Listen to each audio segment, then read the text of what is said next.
All right, we got Mark Savant today. Thank you for coming in, my man. What up, Tommy? All right, so now, before we get into your whole entire life, tell me about Patreon, because of what happened to it. What happened to Patreon? Yeah, to me, it seems like it faded out. I actually run a group on Patreon to mastermind for podcasters and whatnot, but they all listen, all these different platforms, they rise and they wane, they wax and wane. But it's just another platform where you can build community and, there's so many tools out there to build your community and to monetize it nowadays. And Patreon's just one of those options. Because it was like Clubhouse and then Patreon. That was supposed to be like the next thing. Well, they're a little bit different, right? Patreon's been around a minute. Clubhouse, which is dope, by the way. One of my obsessions is communication, because we communicate so much differently now than we did 20 years ago, 30 years ago, 100 years ago, whatever. And it's only changing more quickly. But to me, one of the big revelations that happened last year was Clubhouse. The introduction of social audio, which became Twitter Spaces, which Facebook audio became a thing, and Fireside. There's all these cool apps now where you can build community and chat and whatnot. But, they all have strengths and weaknesses.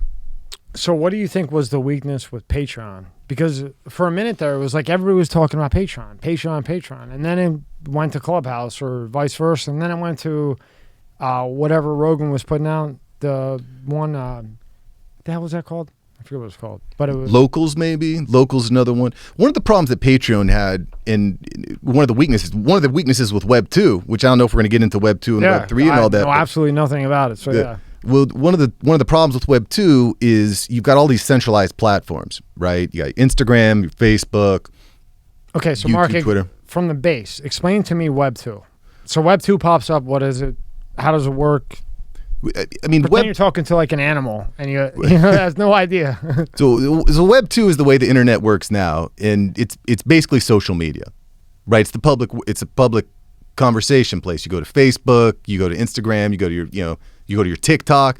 This is all Web 2. It's all centralized.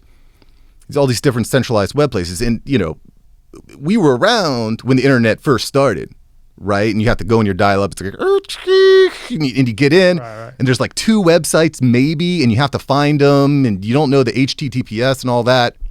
But now it's so easy. You just go to Google and whatnot. So Web 2 is really a centralized platform. And this, again, is one of the problems that I think people have with Patreon is you don't really own your community. Be like, if you say something that Patreon doesn't like, they can just, you're done. And then all of a sudden, all of your income is gone. And then what do? You got to start over from scratch. That's a pretty big exposure for a business owner to know that someone out there in this, in this digital world can just say, no, your business is dead. That's kind of a scary thing. So Patreon started because originally, and you know more than me, but originally that was supposed to be a place to go where you can say whatever you want within reason, right? Like you're not going to be able to say like horrible shit, but I mean, in general, you could go there and you could talk about politics or whatever and not get banned. And then from what I know, well, you might be talking about Parler. Are you talking about Parler? Both of them. Parler, the same thing to me. Parler, Patreon. Well, Patreon is a little bit different. Like Parler is like a Twitter, right? Like Twitter leans a little bit more center left, and then Parler is basically right. It's more whatever right. Yeah, whatever it's far right. Yeah, like listen. Anytime a new social media platform comes out, I'm gonna go check it out, because if you're an early adopter in a new platform, that's your chance to freaking go viral. That's why you see all these TikTok gurus out there making millions of dollars, because they got in early, because the supply isn't there for the demand, right? Everyone's out there consuming. So if you're the creator there, if you're an early adopter, the platform's going to reward you. So at any rate, I'm checking all these platforms. Then you go over to Parler, and it's like, what the hell is going on here? It's like, I'm here for business. I want to make some money. And they're all talking about conspiracy theories and all that, which is fine. It's the internet, go where you want to go. But I was the same. I went over to Parler. I signed up, and it was just a bunch of bullshit to me. It was like not really business oriented. It was more like people's opinion that they couldn't put on maybe YouTube or whatever it may be, but it wasn't like business friendly. Yeah. Now, Patreon seems more business friendly, but then from my research was in the beginning, it was like nobody banned. You could say whatever you want. Right. But then maybe 6 months in or less, then they started to ban stuff and more and more and more. Yeah, they're definitely, and that was the problem, I think, that a lot of people, if you're a creator, you want to plant your, you want to build your house on solid stone. You don't want to build it on quicksand where it falls in on itself, right? And if you're building your platform on a platform like, let's say you're a political commentator and you say the wrong thing about the wrong politician and he has the right lobbyist in his back pocket, whatever, they can say, hey, this guy on your Patreon platform, you got to cut that out. And then all of a sudden you lose all of your income. That's a problem. That's by the way, one of the biggest problems with Web 2.0 is that can happen. So hopefully when Web 3 evolves that's not as big of a concern. I think that only Apple could beat what's going on. Because, if you're going to compete with YouTube and these other ones that ban stuff, and Apple still makes their phones in China. I mean, obviously, right? But I don't see anybody coming in that can beat YouTube and the forces that ban shit other than Apple, because Apple has like an economic system. So if you have an iPhone, then you get an iPad, and they're very good because now you want a MacBook. Now you get a MacBook, and it all works together.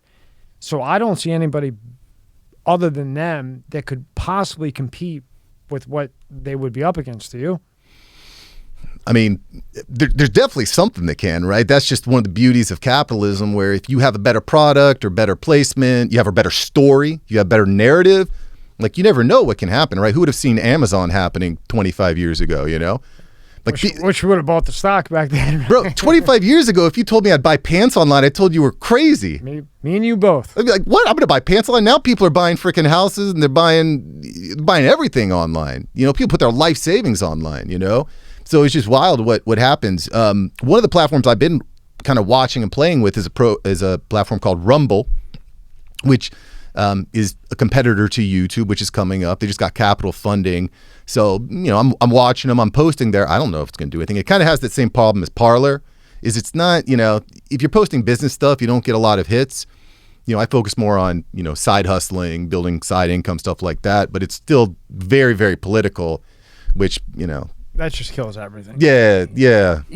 And like I got a lot of right people that come in, but I can't. It's tough to find a left person right now to come in and talk to, because I'm not left or right. I'm for whatever's good. You know sure. what I mean? So, but it's that's tough, most Americans, right? I think so. Yeah. I mean, although the media may portray it differently, I think more than 50% probably are for what's good. And right now it just isn't very good. How you look at it. Like people, listen. People want, they want to be. We want safety. We want security, right? We want safety for our families. We want safety for ourselves, for our friends, our neighbors, right? And obviously that got disrupted over the past 2 years when COVID hit, right? So I'm empathetic to people being scared. I'm empathetic to it because it is scary. My mother-in-law got COVID. She almost died. Like she was really, really bad. And this actually made me really upset, Tommy. She goes to the hospital. She goes to the doctor. You know what the doctor says? She's in the emergency room with COVID, 103 fever, can't taste anything, can't smell anything. Doctor says, go home and take some Tylenol. So she goes home, takes Tylenol, comes back 3 days later, no better. They tell her the same thing. Goes home. She's like, she doesn't know what to do. And so I call my doctor, and my doctor's like, calls me back in the morning, talks to her. They put her on these different regimen of different. The right stuff. Yeah, I don't even know what the hell. Stuff that works. Yeah. Yeah, they put her on some stuff like Tylenol. You're going to give her Tylenol? Like, that's the best we can do. We're the most sophisticated freaking country in the entire history of the world. And we're telling people to go home with Tylenol. Like, it's crazy. But so when you start to dig into this shit, right, the big pharma's behind everything. So let me ask you this, Mark, because you're big into this shit. Who do you think is the underwriter for Twitter? Who? I don't know. Pfizer. Are they? Okay, so the same people, and I've said this before, but it doesn't matter, right? So the same people that underwrite for Pfizer. So say you have a bad comment or review for Pfizer, those people are the one who control Twitter. And then Facebook and Instagram, they're with Merck, and it just goes. When you start to look at it, like we can put it on the screen and you'll see it and you go, what in the fuck is going on right now? Because how the fuck do you take, like your mother-in-law, right? Yeah. Okay, so if we have 100,000 people right here, right now, I give you placebo and the other person gets whatever Pfizer's making for the issue at hand, right? Now, the person looking that is from Pfizer. Okay, so now if you're taking the drug from Pfizer and you have a side effect, it gets moved over to the placebo. You understand? Because Yeah, now Pfizer's giving the results of their studies, and they've been sued a gazillion times. Yeah, they are like one of the biggest. There was what was that movie? They were pushing the OxyContin and everything out there. They said that OxyContin wasn't addictive. They said that it lasted 12 hours. It doesn't last 12 hours. And then when the PCPs would contact them and say, hey, you know, my patient's coming in still with back pain. Oh, just give them more. It's not addictive. And we saw how that went. And I mean, I'm a data guy. I'm about, you know, let's look at the data. Let's have a discussion. Let's put people together. Let's, you know, put out the data. Most people, you know, I think most people are smart enough that they can read some numbers and make some decisions, you know. So I just hope that's where we're headed. God bless her. She got better, thank you goodness. know. But, you know, again, I understand why people are, you know, they're scared. They're terrified. So I just think humans in general, we're driven by security. We want to keep our families safe. You know? But when you turn on the news, you get 17 different stories, right? So you can look at one thing and it says this, and then it says that, and unless you take the time to go through, you know, hours and hours, I mean, what do you believe? Well, I think you highlight, Tommy, a really interesting point, and we kind of alluded to this at the beginning, is communicate, and that's why I'm obsessed with communication, because it's evolving so quickly, right? The TV ratings are way down because you can watch whatever you want from whoever you want, whenever you want, because of the nature of the internet. Like podcasting is, look, if you told me like 20 years ago that you could for free record your voice, put it on video, and reach 7 billion people on the world, so you're crazy. You're crazy. But it's a reality. Honestly, I don't think we understand as humans how good we have it, right? Sometimes I think. But Mark, is it good or bad though? That's because there's a lot of negative with it. You know? And then the pandemic happens, and now what? Now everybody's at home. So to me, and I'm not being conspiracy-wise, but just think about it. You know they're building robots like crazy, okay? Yeah. Every time you're on that phone or a computer, it goes to a database. Right. So now you know everybody at home for 7-9 months, however long it was, and still is in some places, right? Everything you're doing while you're at home now, because you can't go out, goes to that database, okay? How many people are in America? What, billions of people? Okay, everybody's at home. We were locked down for 6 months, even here, maybe 3. We were pretty blessed here in Florida, by the way. You ain't lying about that. It's not bad. Yeah, we were at the beach in 3 months, and that was pretty good. But imagine how many people in those 3 months use nothing but the internet.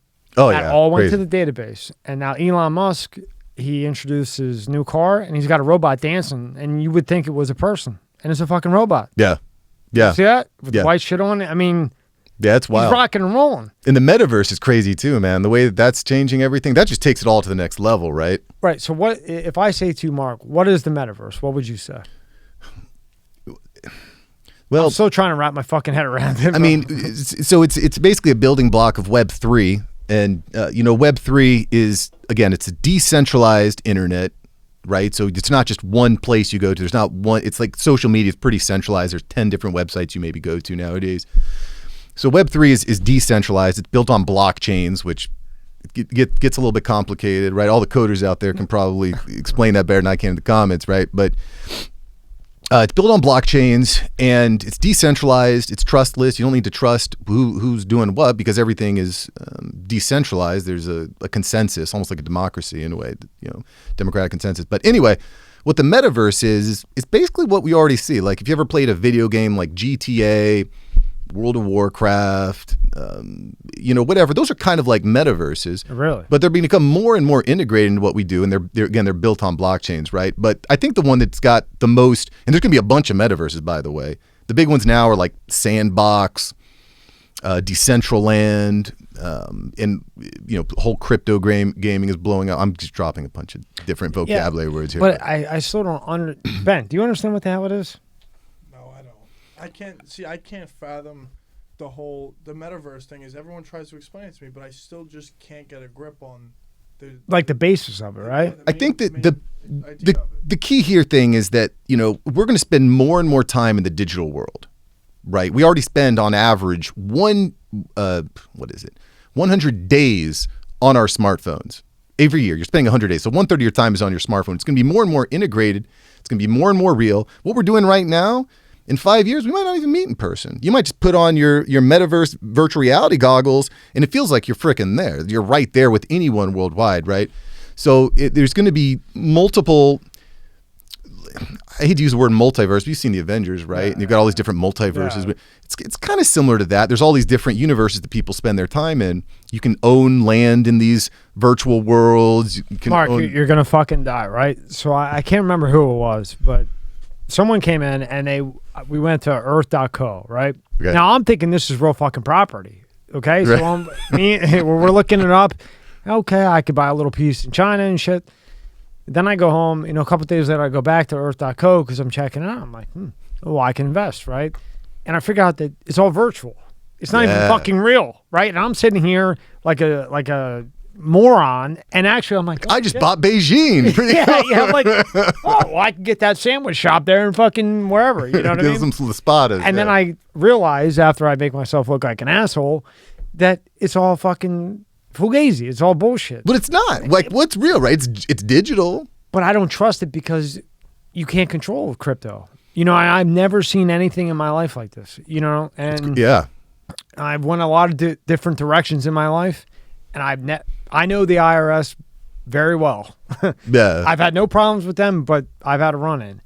Everything went well, thank God. But they don't play around. They don't they throw 20 at you like nothing. And I'm saying 20 years. And for them to allow this to go on with no regulation at all, there's something fucked up that we don't know. You look at history, and government always finds a way to regulate. We don't know what that's going to look like yet. We don't even like we're over here talking about the metaverse. In 5 years, like the metaverse is going to be like, oh, I'm in the metaverse. I'm in Facebook. Whatever. It's going to just be like the old news. Right? Yeah, but right now it's uncharted territory. It's kind of like, I've heard it described as like the California gold rush, right? You can go there, a bunch of people are going to lose their lunch, but if you understand it, if you're keeping your eyes open, if you can spot the bad actors, like the potential to like build a life for yourself and your family, the security for your family is, we never seen anything like it before. No. It's crazy. Snoop Dogg just bought a big plot of virtual land in the metaverse. He's going to be hosting concerts there, right? And you can actually buy a house right next to Snoop Dogg's house. This is in the Sandbox. I was going to pull that up. It's pretty far out. Yeah. Sandbox. Sandbox, Snoop Dogg, right? Yeah. He's got an entire mansion, and you could buy a place right next to Snoop Dogg's. Just imagine, you're like, oh, Snoop Dogg's having a concert again, man. Damn, he's got all these people at his house, and you're turn it down, Snoop. You're like, okay, so explain this to me, Mark. So say I buy a place next to him. Snoop Dogg has a concert. What do I do? I don't know. You better hope you have the right. You have the right token to get in, man.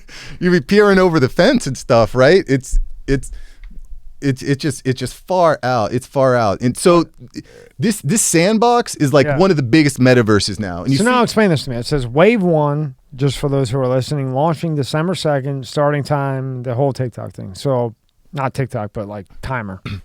So what the hell? Explain this to me. So if you look at this graph right under, so Snoop's head there, that's that's his like acreage. Right? But you see all those little yellow and blue dots there? Right. Those are plots of virtual land that you can buy. Wow. You can buy. And then, you slap on your goggles or whatever, and you're actually in there in this digital world. So if I'm in that yellow, I would put goggles on and I can see what everybody's doing with yellow too? Yeah, just like, if you imagine like this, your studio, which is freaking dope, by the way. Thank you got you, a dope bro. studio here. It's Appreciate really nice. it. So imagine this studio is like a plot of land, right? You could do whatever you want in your plot of land.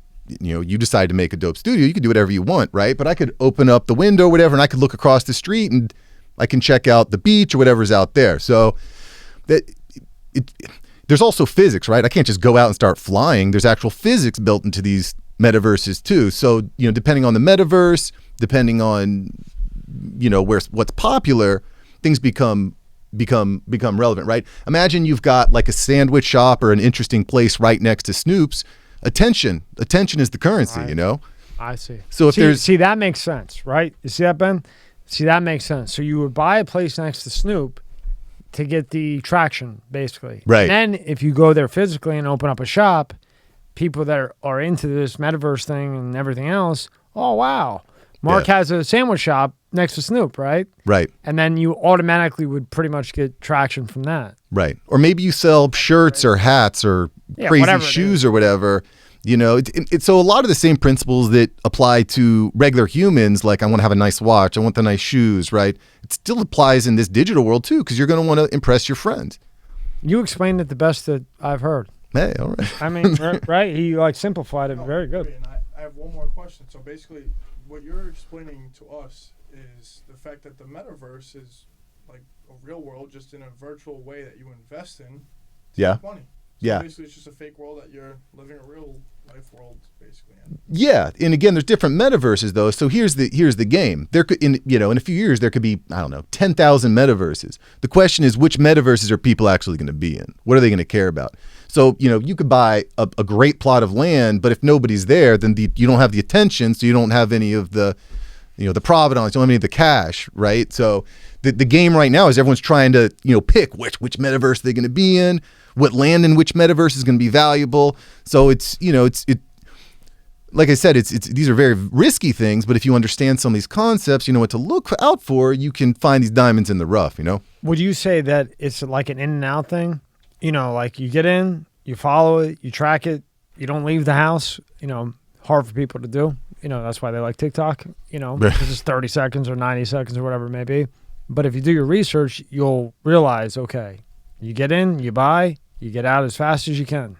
Well, there's definitely a lot of people flipping, for sure. But that's a risky game, because if you try to sell at the wrong time, if you buy at the wrong time, you're holding, right, Mark? Yeah, yeah. It's like if you buy a house, like my house right now, okay, is like $500K. Listen to me, my house is not for $500,000. All right, it's not.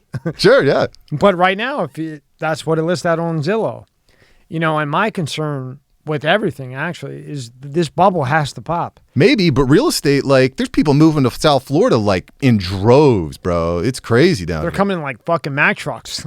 Seriously, it's freaking wild. So who's to say that it doesn't go up to 1 million? Like, it's hard to say, it's just about where people want to live, and it's nice down here. Now, when did you see this change happen? So, like back in the day, we were using AOL, instant messenger, you know what I mean? Dial up, blah, blah, blah. And then it went, and back then was like the Razor phone, and then it was like the Sidekick. And I remember my first BlackBerry. It's like, I can type on right, this. Yeah, because I had a Sidekick, and I was like, this is so retarded. But then, like, a lot of business people had the BlackBerry. I thought I was so fucking. You had the little roller ball. It's like, I got a mouse, but they never updated the software. Yeah. Remember, they never updated the fucking internet. That's what killed them. Yeah, they crashed and burned for sure. But I remember my first BlackBerry. I was like, this is incredible. But do you remember when Apple came out, and then you would compare the internet browser to BlackBerry? It was like night and day. Yeah. And they never updated it, and they got killed. Yeah. But they were secure, though, at the time. Who the fuck knows now? Yeah. You know what I mean? Well, that's the key. You got to be innovating right now, because nothing is going to stay the same. So what made you want to get into this whole social media thing? Did you born in Florida, been in Florida? Yeah, I've been in Florida basically my whole life. I think for me, honestly, I think having kids was the biggest thing. And honestly, for anyone out there that's watching this, you want to start your journey like now, not after you have kids, but that's my journey. But I think having kids, like, it triggered this idea of legacy in me, because I want to build a life that I love, that I can spend with them, that's something that I'm proud of, because it's so easy to get caught up in that, I guess, that drug of a paycheck, right? Paycheck's a drug. So at least the way I see it. But I think the real formative time for me, Tommy, was I was visiting my grandfather, 93 at the time, and he pulls me to the side. He's in his, like that. What did he eat? How did he?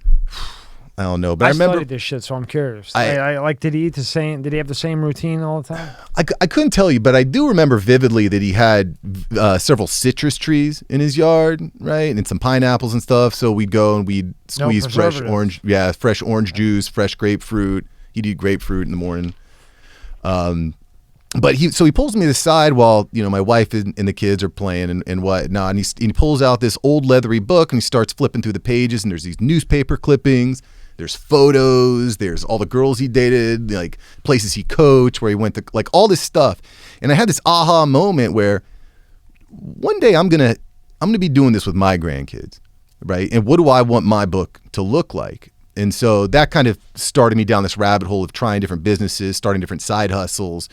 And I recognized that, communication is changing, and communication is everything. And so social media right now was the best way to communicate. So I just went all in, starting to learn how to reach people on social media, podcasting. So what were you doing prior to that? Like, what jobs did you try that just weren't there? I know for me, it's like if I don't love something or I'm not happy with it, like I don't give 100%. Yeah. To me, this is cool to me. So I don't give a shit to me if I make $1 or $1 million. It don't matter because to me, this is kind of like a therapy in a way. You know, talking to another person, getting their opinion. And to me, it's fun. Yeah, no, it's you know, blast. so I don't really give a shit. And because I don't give a shit, it doesn't matter if it's because I like it. You know what I mean? And in other businesses that I had that we were talking about before we went live, you know what I mean? It wasn't, you know, I don't even know how to swing a hammer. Look, I've never mowed a lawn of grass unless my dad wanted to kill me, and then I did it and did it wrong. Yeah. So I have no idea how to do like labor work, you know?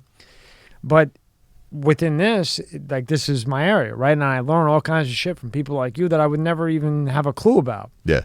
So you dive into this, and basically you want to be a legend to your kid, or something there that they can look back and say, "Hey, that's my dad who did this." Yeah, I want to build something, right? You want to build something. It's so easy to just coast. The other thing, Tommy, that really scared me was being the 50-year-old at some corporate job, and then the 20-year-old comes in. I can't even compete because I don't speak the same language because you can see it all around you. Everything's changing. You're seeing deep fakes, like you're seeing the metaverse. We're talking about crypto. We're talking about Bitcoin. And if the world is changing so fast, I don't want to be the 50-year-old who was comfortable. You know, you get slouchy, you get soft or whatever, and then this 18-year-old comes in and they eat your lunch. I did not want to be that. You know, and I think that's a trap that a lot of people are falling into right now. Well, you know it's fucking unbelievable. So if you look back maybe 50 videos ago, I had this guy and he was 96 fucking years old, but he acted like he was 22. Yeah. And I said, I want to be just like you when I'm fucking 92. I because you know, like people say, you need to mature or whatever. Mature, to me, fuck that. I want to be 22 forever. You know what I mean? Sure. This guy's 96, backs up in the front of the studio, parks his car right there, doesn't give a fuck, leaves the keys in. I go, you sure about, walks up, doesn't give a shit. Sunglasses on, I'm like, it's 8 o'clock at night, doesn't care. And just funny as hell, cracking jokes. But, that to me, that's how I want to end. You know what I mean? Yeah. And the guy's 96, and he was so interesting because he could tell you about like things that you would never even imagine and the things that he'd been through. And I asked him about food, just like I asked you. And I said, so what's the difference? He says, preservatives. So then following him, a couple months later, I had this guy in, he's a good friend of mine, Skinny Vinny. He has this eye snack place, and it's all food from different parts of the country, or the world, like Japanese, China, France, whatever. Dope. I did right? that. Yeah. And now, right, Ben? So now when you take a Sunkist or a bag of Doritos from Japan and China, it's completely different than here. Right? They put all the shit in so it lasts here. But in those countries, China, as much as the U.S. has this with them, they live forever. These fucking people die at like 100 months, 100. You know what I mean? Sure. 100 is like young to croak for them, but they eat natural shit. And Yeah. I just found it so fucking interesting. And my relation to all of what you're saying is that everything has completely changed at a fast pace. Yeah. And when you're 40 or 50 and you got a 22-year-old that only knows now, and then me and you are trying to catch up to them because we know before, it's hell. Well, it's an interesting point. Putin was putting on this speech, I don't know, it was just a few years ago, and all the people around Putin are saying, what skills should we learn to be ready for the 21st century? And they're probably thinking, how to engineer, how to do tech. He said, you need to learn how to cook. You need to learn how to cook, right? That is life. You don't want to, do you ever think about this? I have to eat 3 times a day, every day, or I'm just dead. Isn't me? I think about that sometimes. I think it's so crazy.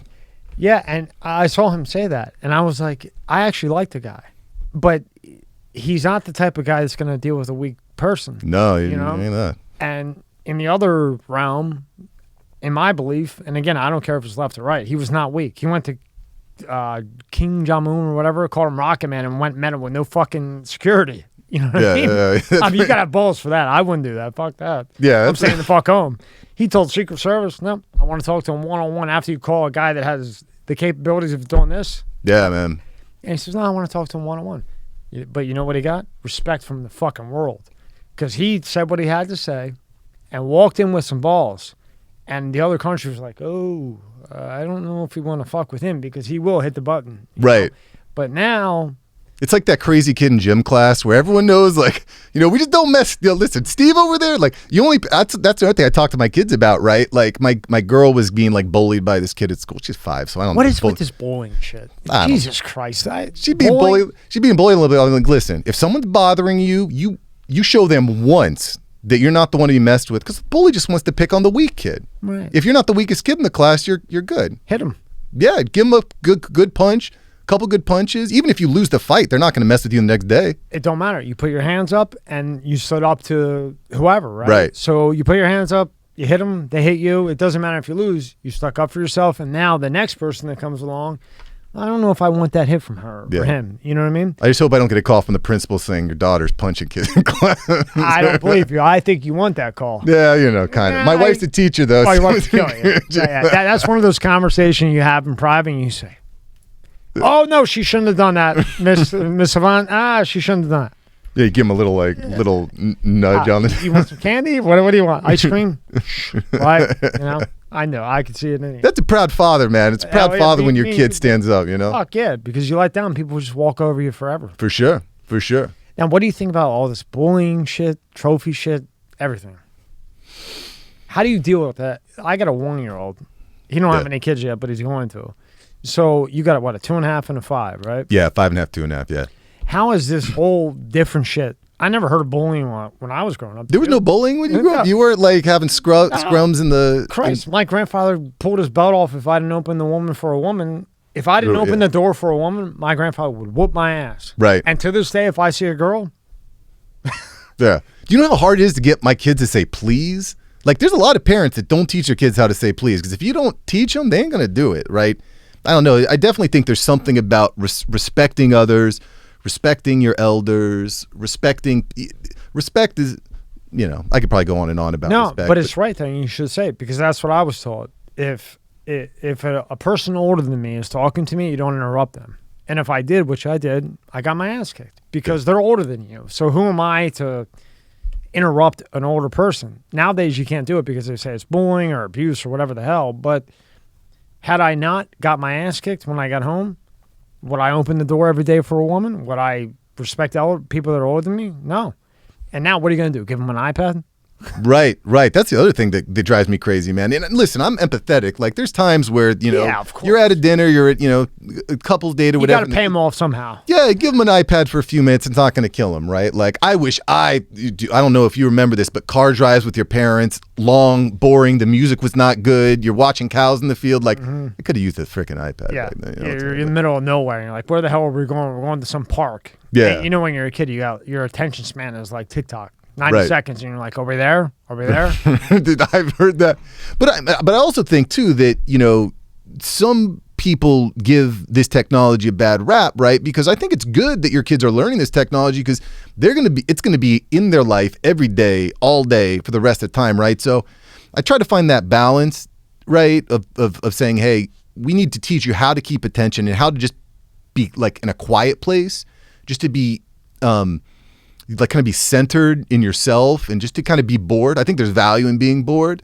It doesn't feel like it at the time, by the way, but I hope I'm not being bored, right? But there is some value in being quiet and being bored, but you also need to be able to handle the stimulation as well. It's this kind of this fine balance, I think. Right, because this is life, right? So if you're a kid growing up, this is part of life. If you don't know it, then everybody's ahead of you other than yourself because you don't know it. Yeah. You know what I mean? So it's like impossible to say, hey, you could, I could tell my daughter and your kids, you could say, hey, no TikTok, no this. But then they're around their friends and they're like the weirdo. You know what I mean? Yeah, you can't. This drives me crazy when you see parents that like bubble wrap their kids. Like, listen, that's going to work for a little while, but once you take the bubble wrap off, they're going to be broken. I don't understand it. I mean, I don't understand how people think that bubble wrap and all this other shit that they do is actually going to have an effect. When I was teaching my daughter how to swim, right? I was teaching my daughter how to swim, and she had these floaties on, right? And then one day we get to the pool, and before we get a chance to put her floaties on, she books it to the pool. She's ready to go swimming, right? She loves to swim.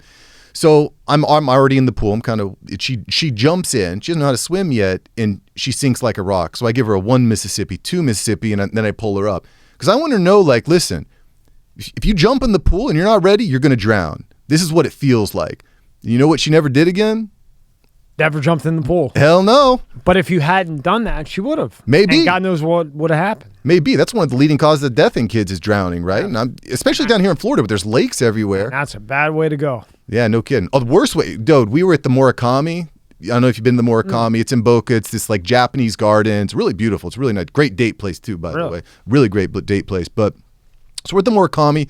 We're walking around. My 2-year-old is running ahead on the path. You know, oh, it's good. There's people everywhere.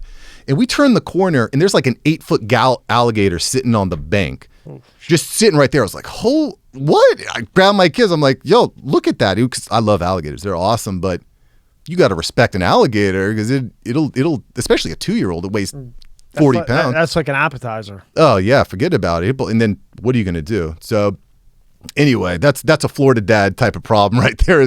But I think that evolves to everything, though. Even if you're in Pennsylvania or New York or New Jersey. Yeah, there's always something. Whether it's an alligator or whatever, you know, if you go to the ocean in AC and it's 2 degrees, you don't want to jump in there. But if you don't let the kid experience that, then they never know.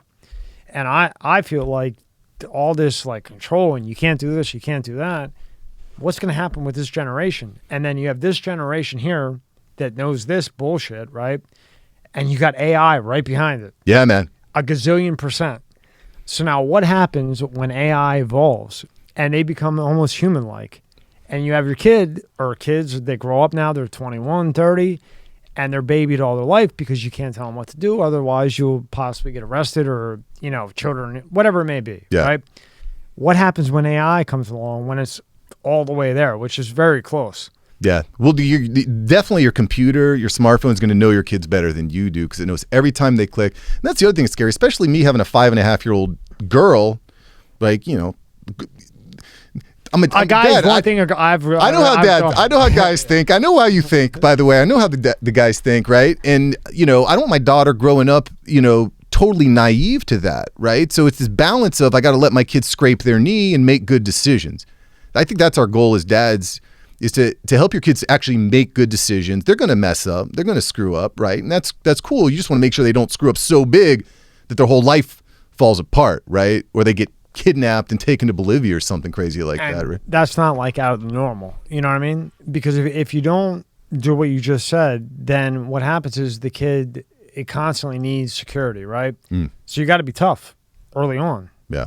And I have that problem at home right now because she's very loving, but you can't hold the kid all the time because what are you going to do when you don't hold her?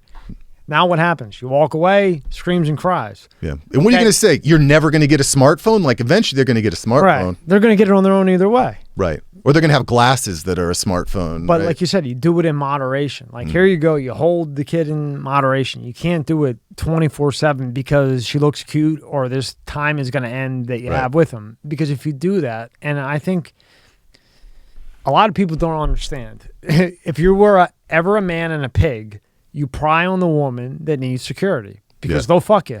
That's the way it is. Because they're used to that arm, so you give them the arm and you manipulate them and they fuck you. Now, when it's your own daughter, it's different because you already know the guys are like me and you. You're the farmer trying to keep the coyotes away. Right. Because you already know what they're thinking. They're looking around the club and they're looking for the one who needs security.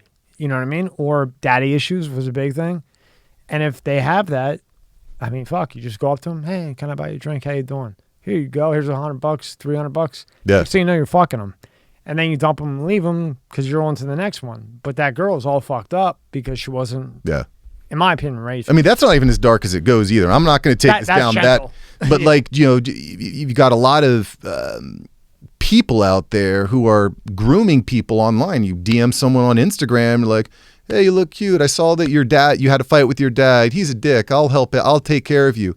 And then before you know it, she's going out to meet him in Vegas and, you know. So how would you avoid that? Like as a father, how do you avoid all that happening? Well, I think it's counterintuitive, right? At least this is my perspective. It's counterintuitive. It's because we're all drawn by safety. We want to keep our family safe. But in order to be safe, you got to get hurt.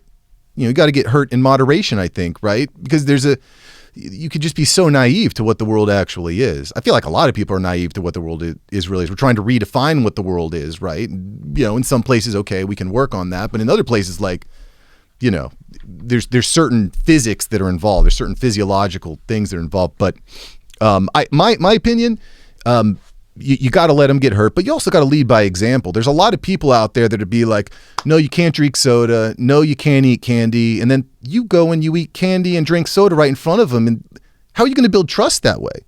Well, what happens whenever you tell somebody no, right? They have more intuitive to do what you say no. Right. So, like, for an example, like weed, right?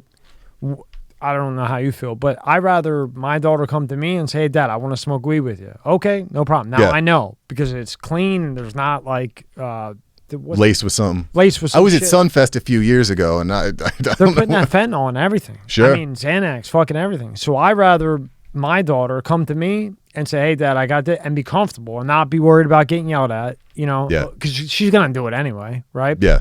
So come to me and, all right, we'll sit down, make sure it's all right. No problem, no yelling. If we got to hide it from Mom.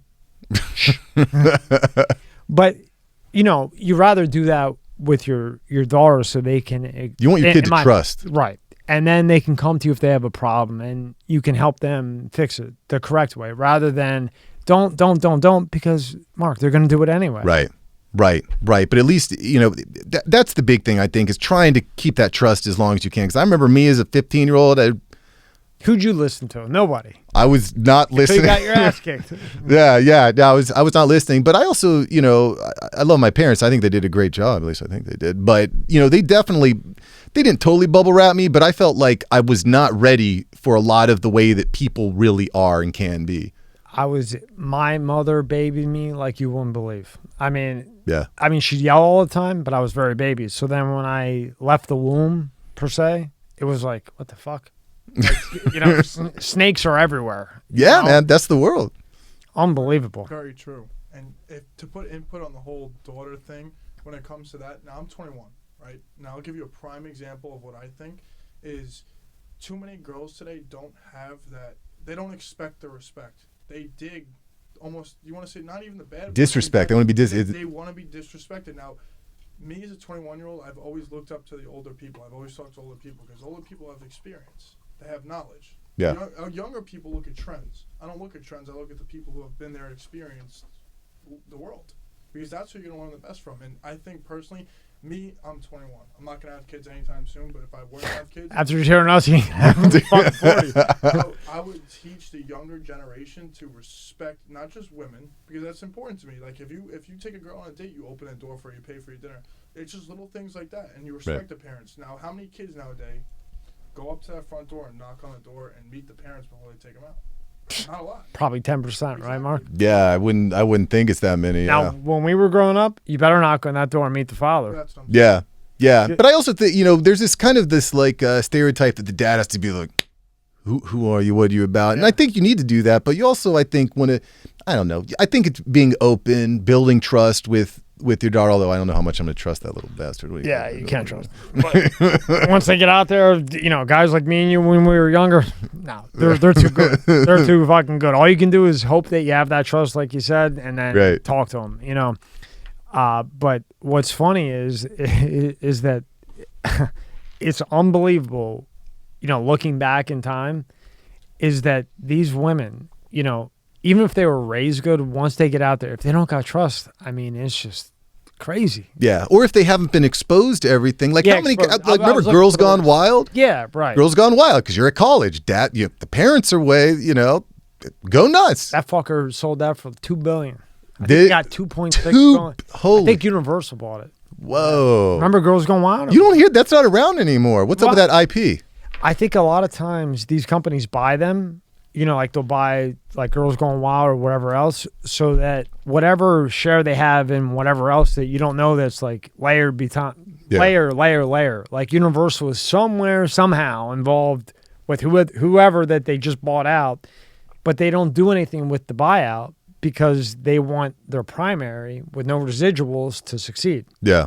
Yeah, I could see that. And like things are cyclical. He had a great point, by the way, of listening to elders, because humans, we're always been the same. We're no different than they were 100 years ago, 200 years ago. We just have different tech around us, So the same things kind of play themselves out over and over and over again. It's the same with IP and with brands, right? They're always rehashing new brands. Like Radio Shack is creating a new NFT and stuff, right? I thought they went out of business. Well, they did. Then someone recognized the IP, because I know Radio Shack. That was where you went to get your stuff. Any type of wire, yeah. You're at the mall, you're getting your gadgets, you go to Radio Shack, right? And so that nostalgia, that IP is really, really valuable. And again, I'll probably keep coming back to Web3 and all that. But you're right, though. All this stuff is going to get rehashed because people like us who remember that brand, it's ingrained in our brand. We have these memories of these things that we bought there, these gadgets, these cool toys. Now Radio Shack has a store in the Sandbox next to Snoop's. I'm going to go check that out, and I'm going to buy a whatever widget, right? Wow. So Radio Shack is back. Well, but something's happened. I think Ty Lopez bought it out, and he's messing with it. Okay. That's something that Ty's doing. He's buying up all these old nostalgic brands, and he's going to rebranding them with his crypto exactly. NFT. So now you tell me, what the hell is an NFT? We've been through this with 3 different people and still don't quite understand how somebody can take like a picture of you and throw a bunch of other pictures with it, and the reserve is 2 million. Literally fucking 2 million. Yeah, well, I'll give you a good example. 2 weekends ago, I was down in Miami for this Van Gogh experience, this Van Gogh exhibit. It was really cool. There was no actual art there, but they had all these holograms and these digital images. And they actually had virtual reality goggles, so you could walk where Van Gogh grew up, which was pretty freaking cool. But they had all these prints of that Starry Night, that famous painting Starry Night, right? You could buy a print for $15, put it on your wall, right? You could buy 100 prints for $15. Buy as many as you want. They're $15. But the original is worth $100 million. $100 million it's worth, right? So, but Mark, how do you know that it's original? Because it's virtual, right?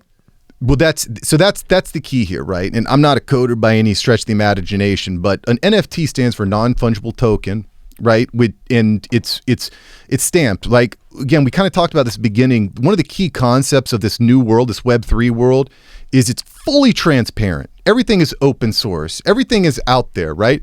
So you can actually see when it was originated, who owned it, who owns it now, how much it was selling for. It's all out there. But who's regulating it, though?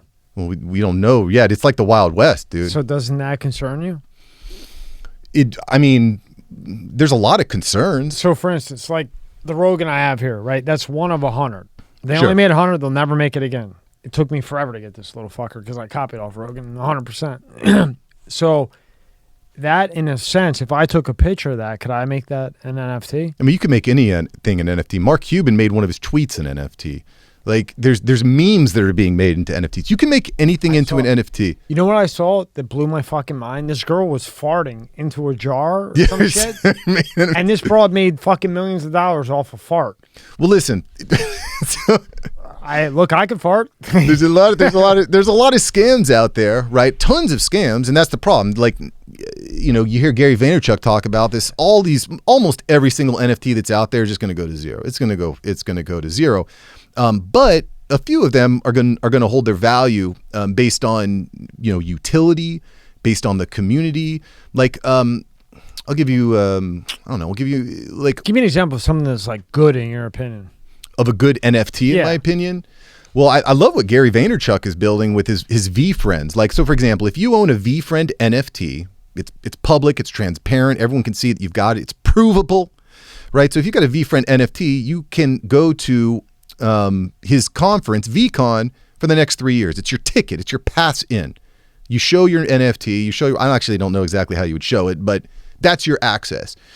Also, by holding that NFT, you get certain perks and benefits. So he could say you get early access to something, or you get, everyone that holds this type of NFT gets a 15-minute call with me, or you can deliver it, and you know exactly who has it because it's. Yeah, but who's regulating it though?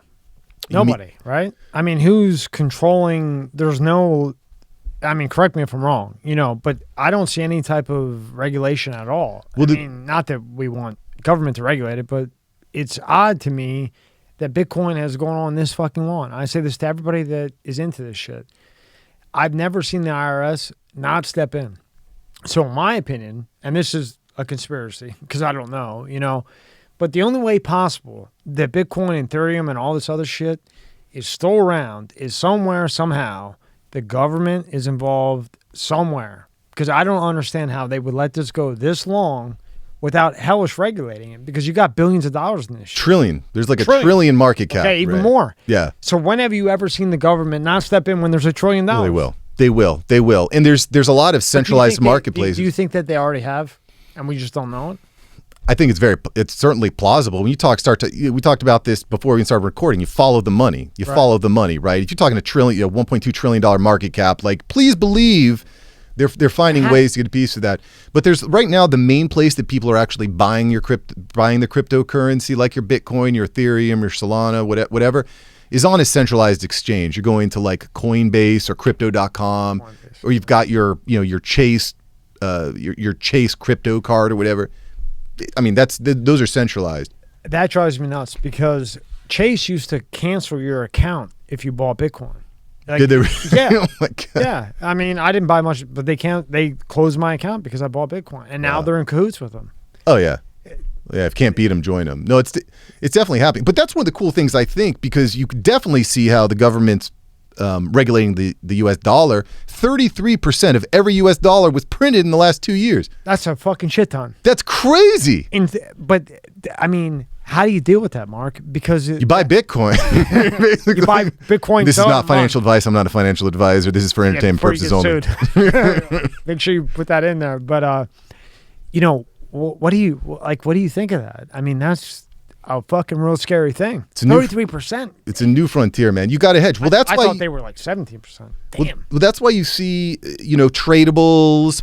My buddy, he's got like an OG Pokemon collection. He's getting a PSA grade. He estimates it's going to be worth like $750,000, some obscene number. Obscene. And they're actually paying this? Like, people are actually paying that money. Someone's paying it. I mean, but I think you bring up a good point there, Tommy, because the regulation right now is the market. It's the community. It's what the marketplace sees value in, right? That's kind of like, that's the interesting thing about NFTs, about blockchain, is it's not one central agency that says this is what it's worth. It's not one central agency that says you must use this.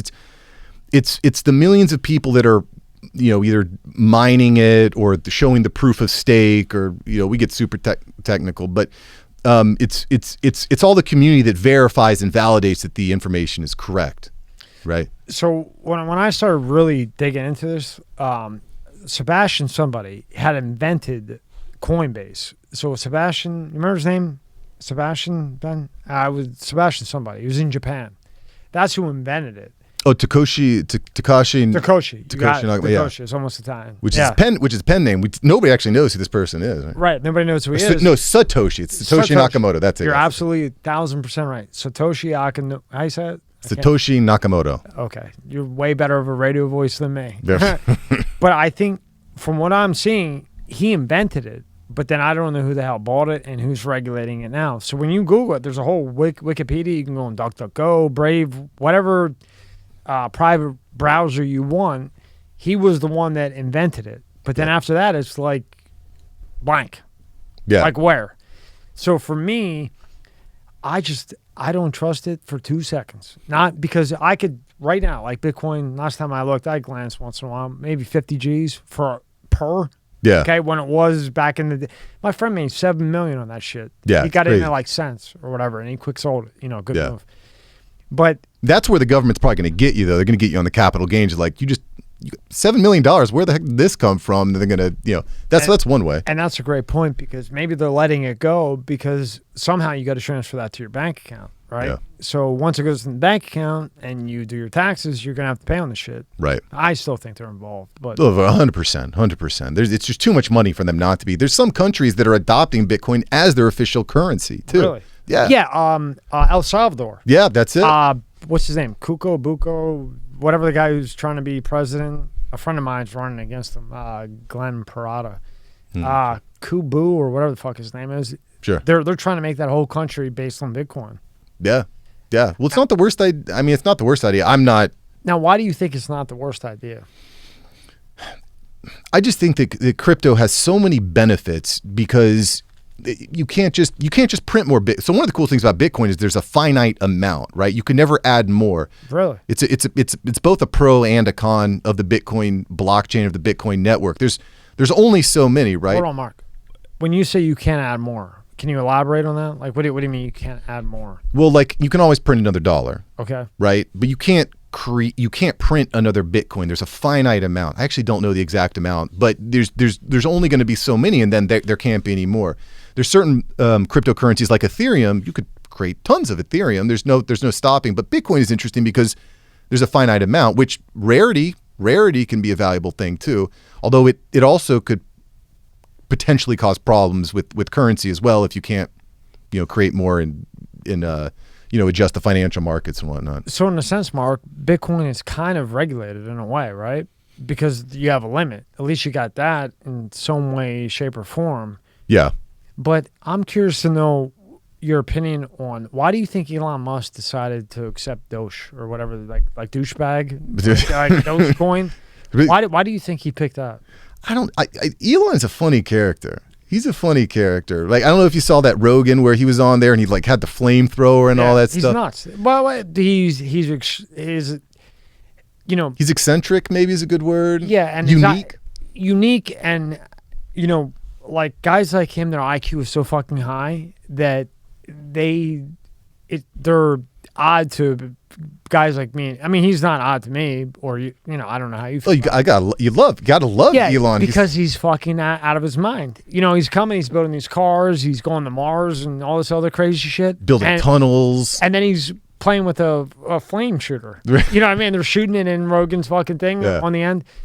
He's like a little kid. I think he thinks it's a joke. I think he's hip. I don't know. There's something about like he smoked weed on Rogan. And he got hell for that. But fuck, he was. But you know what? But what the shareholders don't understand, Elon probably went up $1 billion because he did that. Right. Because he was just a normal guy now. Right. He's no longer Elon that can build a rocket that comes back to us. Right. Now anybody can relate to him. He smoked weed. He had a couple drinks. Yeah, he got hell in the media. But now you look at Elon like, wow, he's kind of like us.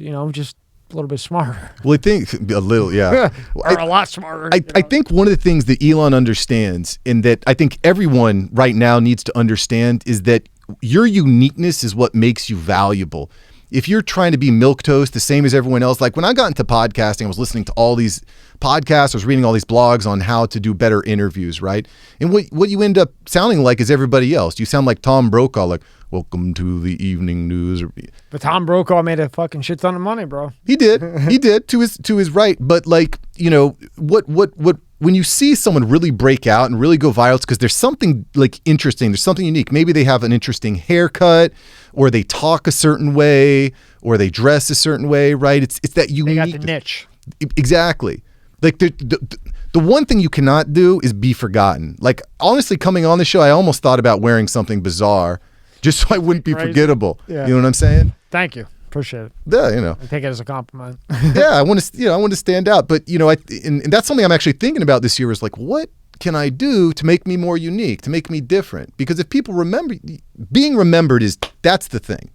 Like me, hate me, whatever. Just remember me. Don't forget that you heard, right? Well, what's the one thing in life that nobody can ever take from you? Memories. Even people with Alzheimer's, they remember shit from 1901. Yeah. They still remember that. And maybe that's all they talk about, but they remember. Flash of brilliance, yeah. Yeah, you can't take memories, So I think what you're doing and what you're trying to do is awesome, because you want to be remembered. Yeah. That's all you got in life. Because you could die tomorrow, Mark, but if you have a legacy of some sort, you can always look back at you. And to me, that's why, YouTube and all this other shit, you can always, like, say your kids or my kid, wants to hear me anytime he or she may want. That's a really cool thing too about YouTube. Yeah, every parent out there should definitely be, putting your memories on YouTube because it's so cool. It's so cool. Like I recorded some videos with my daughter. Now I can go back and watch them in 20 years and embarrass her in front of her friends. You know what I mean? Yeah. That's going to be pretty cool. It's going to be interesting. Like, censorship is certainly a concern. Everyone should be thinking about, even people that aren't afraid of being censored. Like, you should be aware that it's there, right? We have the First Amendment in the United States. But I kind of feel like, you see the shift back and forth. I feel like there's got to be a shift where these platforms realize, like, we got to let people talk it out. Like, we can't, I don't know. It's complicated because you've got all these different people in different countries, different rules. Not every country has the First Amendment. Right. Right. Like, and we cannot take that for granted. Well, it's very important until you don't go with the First Amendment, right? Because that's freedom of speech, right? So if you want to say, I stuck my dick in the curtains behind you, you're allowed to say it, right? You could say that. And now, in today's society, you can't say, I mean, not that, but you can't say something else. But then you look at these other, third world countries, like Sweden, for example. You can say whatever you want. You can talk about the pandemic all day long. No problem. But here, you can't.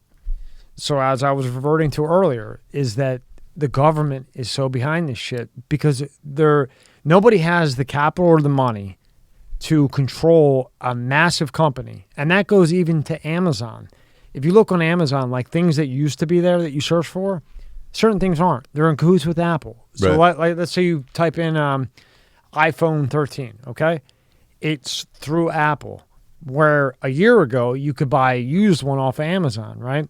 Now they have it on Prime, you can buy it used, but the first page is all Shop Apple, Yeah. But this is why I think educating and learning about some of these new technologies is really, really important, because the stuff that we're talking about right now is really relevant in a Web 2 atmosphere where where you have to be on one of these 10 platforms, these 5, 6, 7, 8 platforms, or else you just don't exist, right? But if you understand that what's coming next, you can break out of that shell. You understand? Like, honestly, in 5 years, I don't think anyone's going to be using Instagram. It's going to just be lame. I'm with you. No one's going to be there. Honestly, it's already completely saturated. Like, the things you could do on these social media platforms 5 years ago, they just don't work anymore because there's 1 million, 10 million, 100 million, a billion people doing the same damn thing, right? So, now more than ever, you have to be innovating. You have to be trying new things. You have to be testing new equipment, new tech, right? And that, I think, that's the move right now. Now, Signal, right? The messenger, like Signal Messenger, it disappears the message.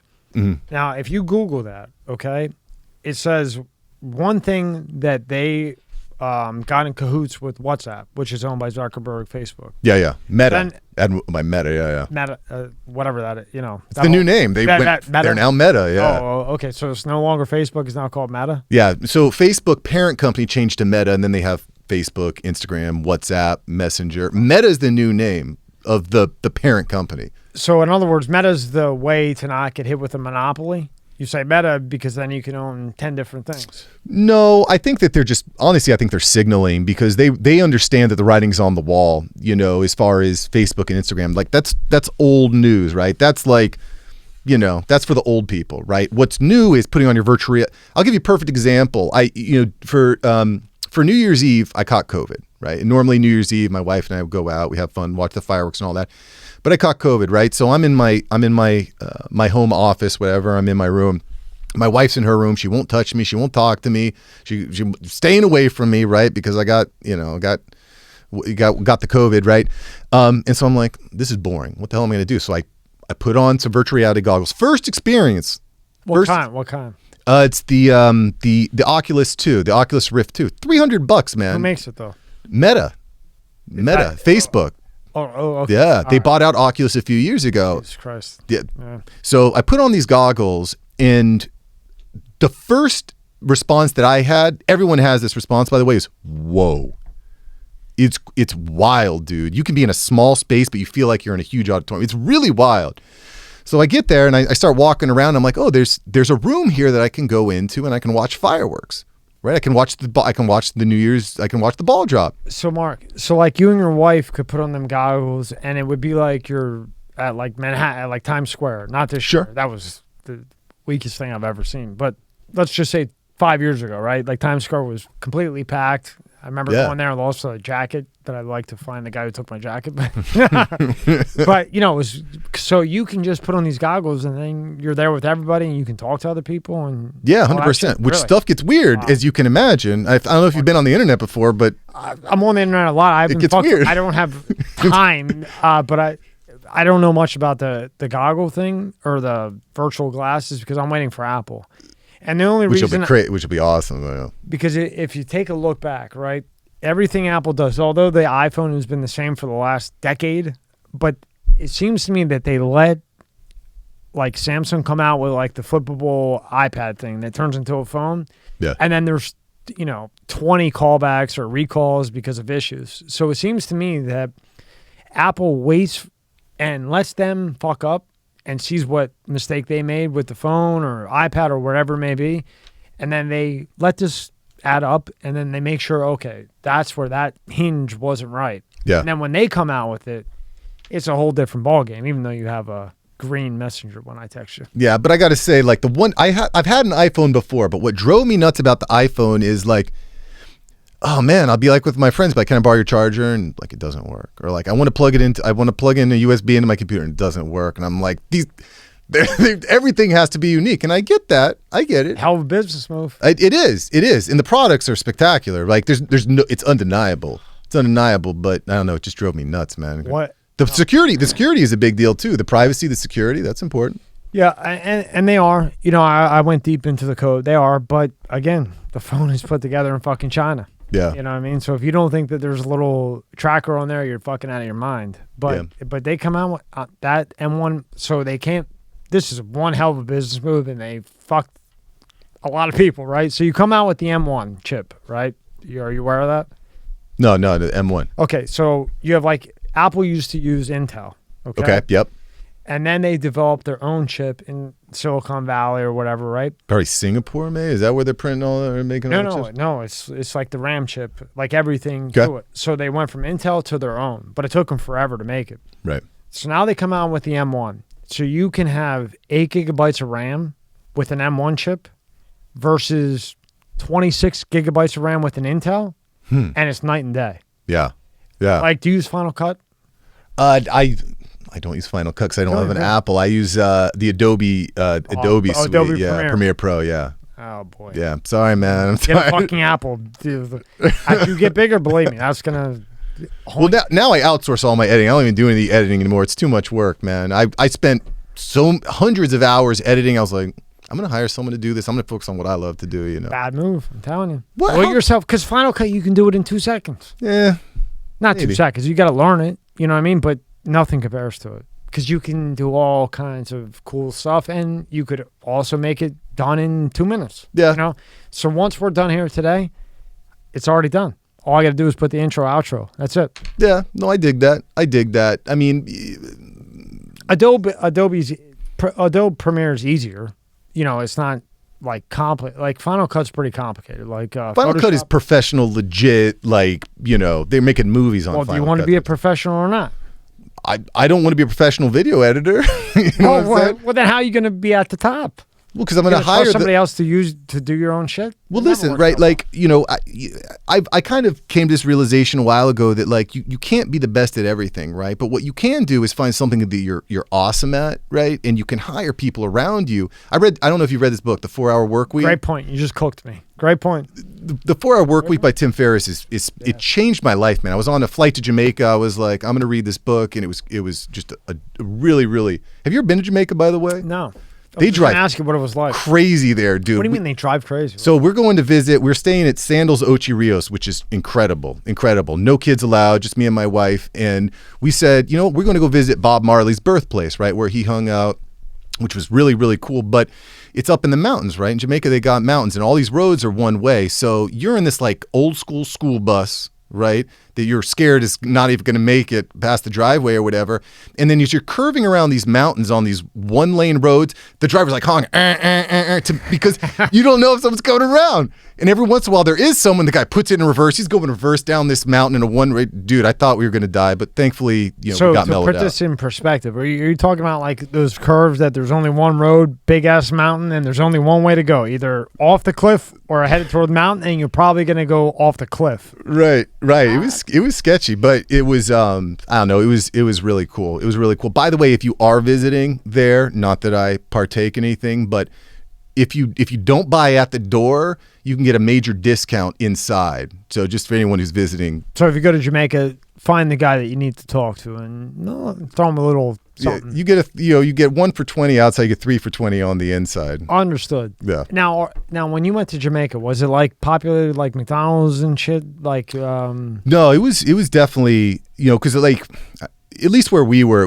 was much more authentic. Obviously, they have these, massive hotels, beautiful hotels and all that. But as soon as you get off property, it becomes. But it's interesting. Some places I've been in, you feel kind of like sketched out, right? Like I remember visiting Amsterdam, and there were some places in Amsterdam. I was like, this is kind of really. I felt a little bit nervous in some places, but. Jamaica, I don't know. I never got that vibe. Now, granted, we weren't visiting a ton of different places, but. Where was the craziest place you've been? Where like you look back and you go, wow, this is really a fucked up place. Like, cause Hollywood Beach, Florida. Because all these places have that tourist thing. I used to go to Mexico all the time. I had a really good friend in Puerto Vallarta in the huge hotel. It was beautiful. But then once you go, once you start going into Mexico, not Cancun, I'm talking like the streets. Right. It's like, what the fuck? It's absolutely fucking insane. And this will make you laugh, right? So I'm like 19, 20, whatever the fuck I am. And we go there for spring break. And the girl I was dating at the time was so mad at me because I was taking bets. It's already on paper. I was taking bets for the Sixers and the Lakers game. You probably weren't even alive. But that went 6 games. Anyway, so I couldn't go when everybody else went, which I got killed for. All right. So then when we go, everybody left. And I go, she's all mad at me and stuff. You're solo. Yeah, I'm solo. Okay. Yeah, because I had to take bets at the time, right? Right. So I stay home, she's mad, and then I take her there, whatever. She won't talk to me. So I'm fucking starving. So I take they call him a cabbie over there in Mexican, however the fuck he said that, but I just wave him down, and I order like a grilled chicken, and I go take a leak, and in the back, the chicken that I'm about to eat is alive. Right. Like, I'm looking at the fucking cage, and there's like 30 chickens in this little fucking cage. Oh, man. So then I see the chef come out and grab a chicken by like its neck or whatever, and literally take it back to the fucking thing because you could see it from the bathroom. It was like maybe a poor area or whatever it may be, and cut the fucking head off. Swing it. And that's what came out to my plate. And I'm like a animal guy because I don't like people. I hate people. Mm-hmm. I don't like them because they're all shady, and I have a problem with people. But animals, animals, I feel bad hurting any type of animal. They're ever. Straight up, right? There's no either they like you or they hate you. Yeah. So I'm like, what the fuck? But I'm not like these like animal band people, because interesting enough, there's this drug called a flu top, right? Okay. And if he's a pitcher, Ben, right? So say he got Tommy John's. That's what it's called, Ben. What the fuck is the thing that all you pitchers? Yeah, Tommy John. That's the underwear, right? Am I thinking? Well, that's the underwear, but you can when explain that Tommy. From pitching. So Tommy John surgery basically is when you pitch, or baseball players, for example, it's the biggest surgery in baseball, right? So what happens is, when you're throwing a baseball, you're putting strain on your elbow. Right. It's called your UCL. So basically, if you blow out your UCL, you are forced to get, it's called Tommy John surgery. So there's 2 ligaments that you can get Tommy John surgery to replace your UCL with. You take it out of your forearm, you take it out of your knee. And what they do is they'll basically, it's like a rubber band.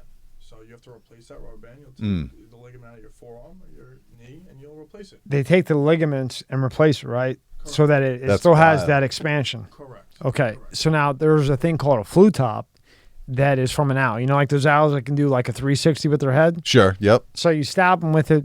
Doesn't look good, right? 1 in 100 croak, all right? But it's a rare owl. Well, animal rights people came along. In my opinion, it was Big Pharma.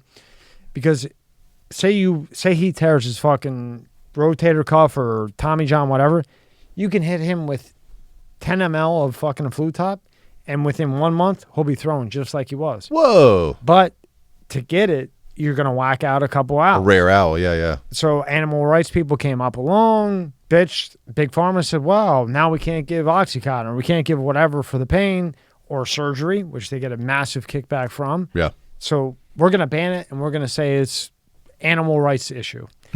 But you can avoid, and I've seen it happen with my own eyes, more times, more fingers and toes than you can count. I get letters to this day on Christmas. People that like fell off the motorcycle, really fucked themselves up bad. They were about to get surgery, gave them a flu top, boom. Within 2-3 months, perfect. No That's need wild. for surgery, nothing. But they banned it, you know, and that's why I think that, I really think in 100 years, we're done. Humans? Yes, 100%. I don't know, man. Humans are so resourceful. We're so But you can't beat AI. How are you going to beat AI? Well, now you're talking about the Matrix and robots building robots and stuff What like do you that. think? That's not coming along? I mean, Mark, think 100 years, okay? You just sat here and you said, do you remember back with AOL? What was that, 20 years ago? Yeah. Okay? And then that stuck around for a while. But then all of a sudden, I would give it a 5-year period. The iPhone popped up, right, with Steve Jobs, and then everything went nuts. Facebook got their Facebook, and then they got Instagram, and there was no longer, what was it called, MySpace? What was the thing? MySpace with Tom. Oh, Yeah. me and Tom, Yeah, we were Tom. boys. Yeah, he was my boy too. And all of a sudden he was gone because they got bought out. Yeah. And I'm sure that the deal was kill the fucking site so that everybody goes to Facebook.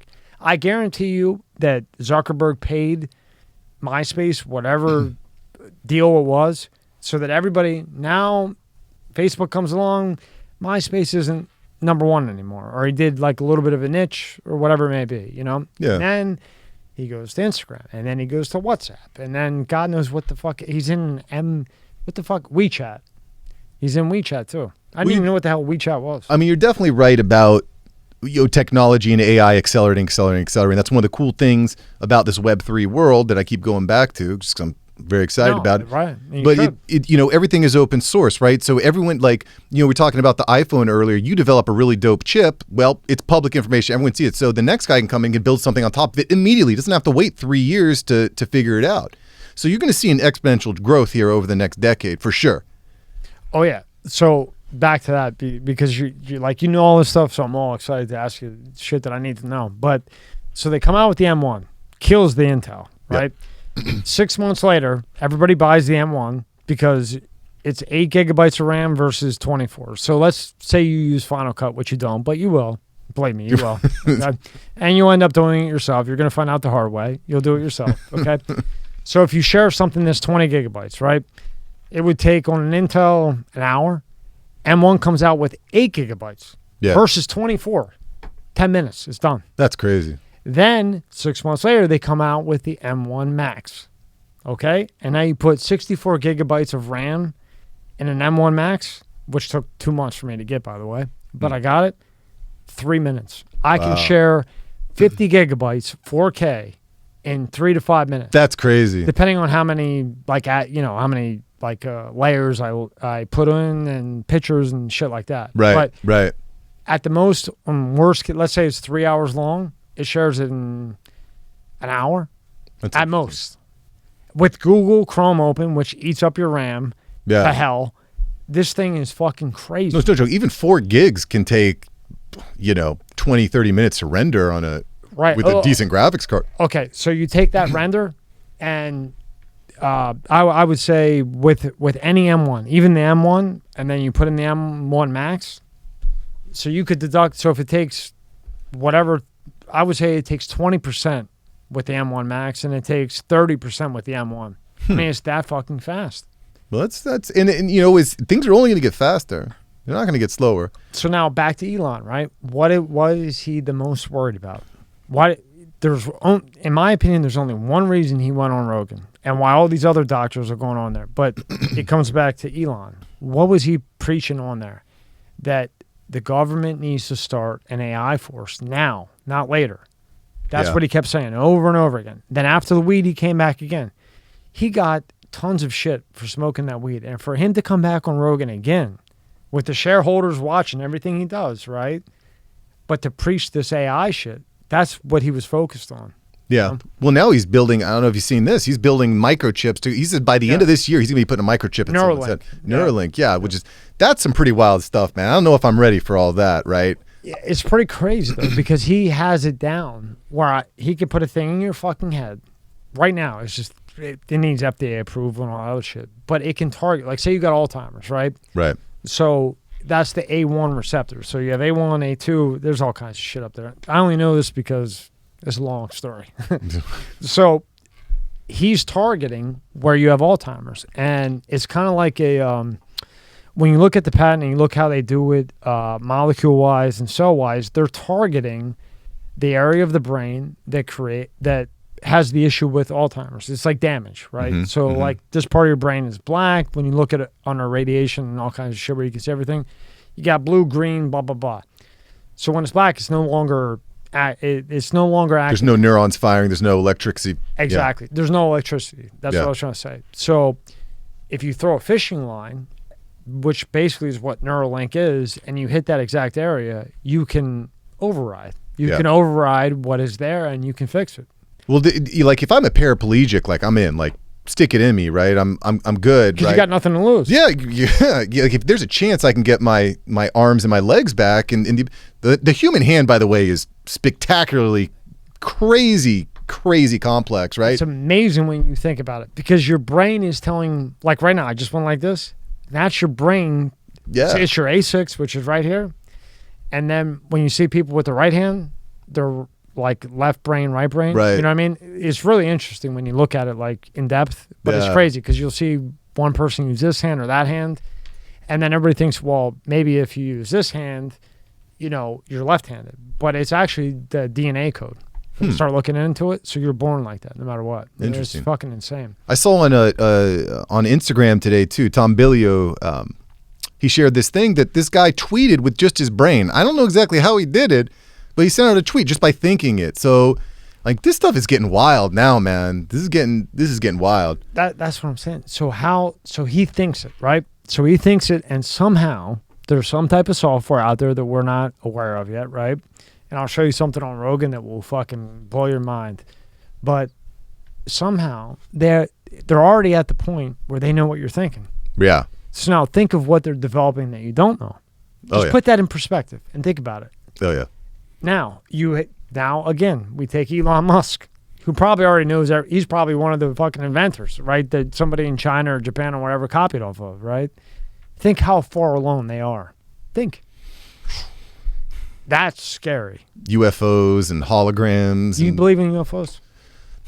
I don't know. Maybe. I don't know. What do you think about like the higher being? What do you think?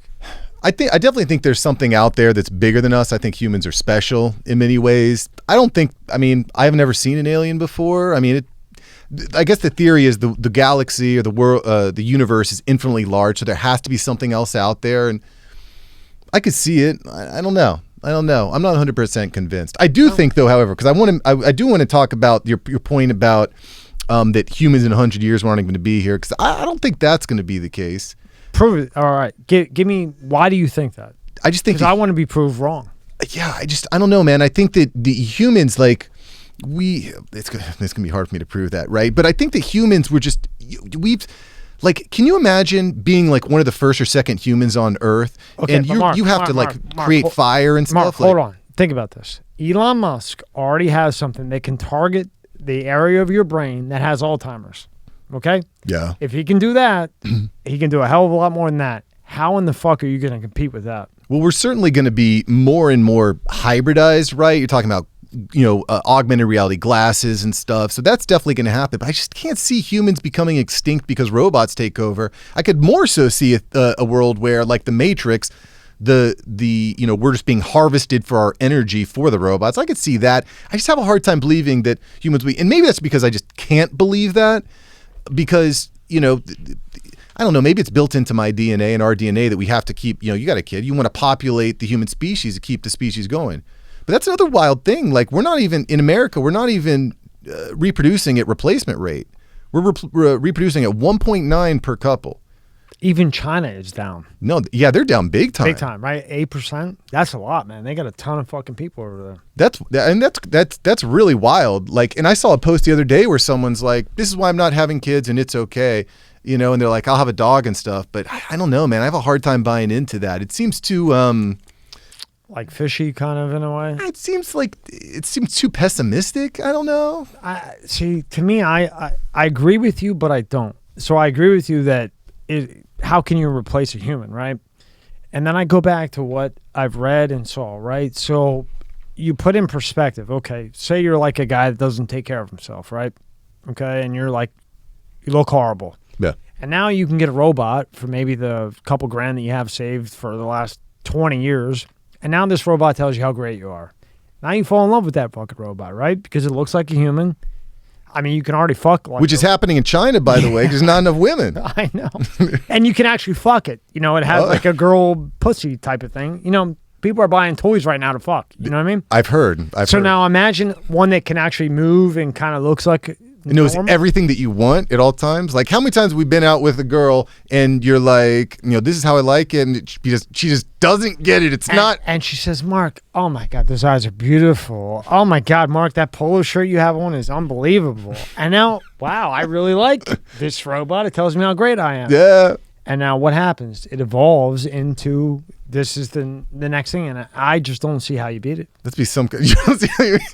Oh man, but there's something about the real thing, a beating heart, flesh and blood, right? I mean, there's something about the perfection and the imperfection of humans, right? But what happens when you have a robot that is exactly the same as you, but way smarter and way ahead of you? In other words, it comes along, okay? It knows that it needs to have imperfections because it's been building itself off of your database, right? Yeah. So its emotions and conscience have to have imperfections. You remember, we're dealing with a computer, right? So you can put in the code. I need to have, when Mark's sad, I'm sad, right? Yeah. I mean, it sounds nuts, but it's real, right? So now you have a robot that is completely manipulated, completely built the way that they want it to, and now when you're sad, it's sad. When nobody else gives a fuck, it's there for you. Yeah, it's there for you, and that has to happen, right? Because how we just want to feel safe and secure, and you've got this robot here that does everything you want it to say, and it does everything you could ever want it to do. But do you think that would really make you happy? Would that really be what you want? Like, I posed this question on Twitter the other day. I said, would you be happy with no responsibilities? That's a really good question. And no, I wouldn't be. But then again, I've never been with somebody that tells me everything I want to hear and that I'm looking to get, you know, affectionate wise. And, you know, I like Donnie Brasco. Oh, gee, yeah. Everybody hates Donnie Brasco, but the robot loves it and wants to watch it with me. Right. Over time, you understand how that could really fuck your mind up and think that, like, this is, and then they have the touch and the feel. It's scary as hell to me. So I think in 100 years, I think. But we might almost be giving ourselves more credit. Like, because I definitely believe that there's some sort of creator out there that we're just too. Has to be. I feel like there has to be, right? And, you know, also as humans, I feel like, you know, we always want to take place of that creator, that spirit, that, you know, that universal being out there. And I think that we're trying to put ourselves in that position by creating our technologies that are like our own kind of humans. Like, we're trying to be our own gods in a way, right? We want to be the gods of the earth, and we're going to create these technological creatures that are going to tell us everything that we want. We're going to feel great, right? Well, think, right? So you come into life, you know, all of us, and you want to be the alpha. Right? Damn right. I want to be alpha, yeah. So now when you build AI that's based off of you, what do you think they're going to want to be? The alpha.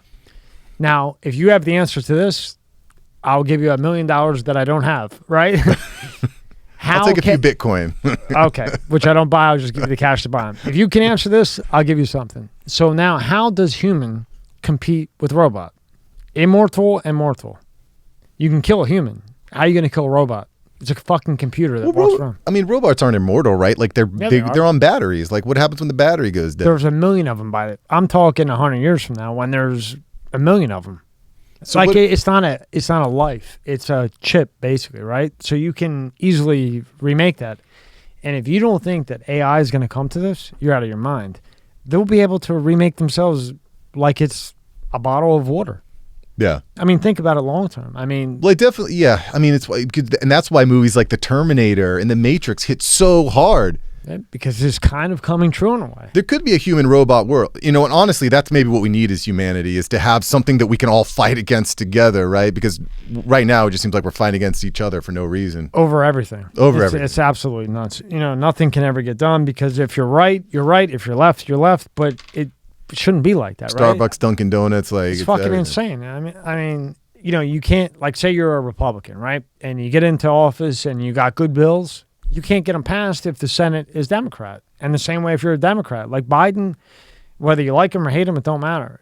If he had a good idea, which I haven't seen yet, but if he did, I would respect it, absolutely. But he would never get it passed. But I think it is important. Like, I think that's something that we don't talk about enough when it comes to United States politics. Like, if you had only right, things would be horrible. If you had only left, things would be horrible. Like, you need to have that friction, that back and forth, that conversation in order to find the right ideas. Like, like your example where you've got this robot girlfriend that tells you everything you want to hear all the time.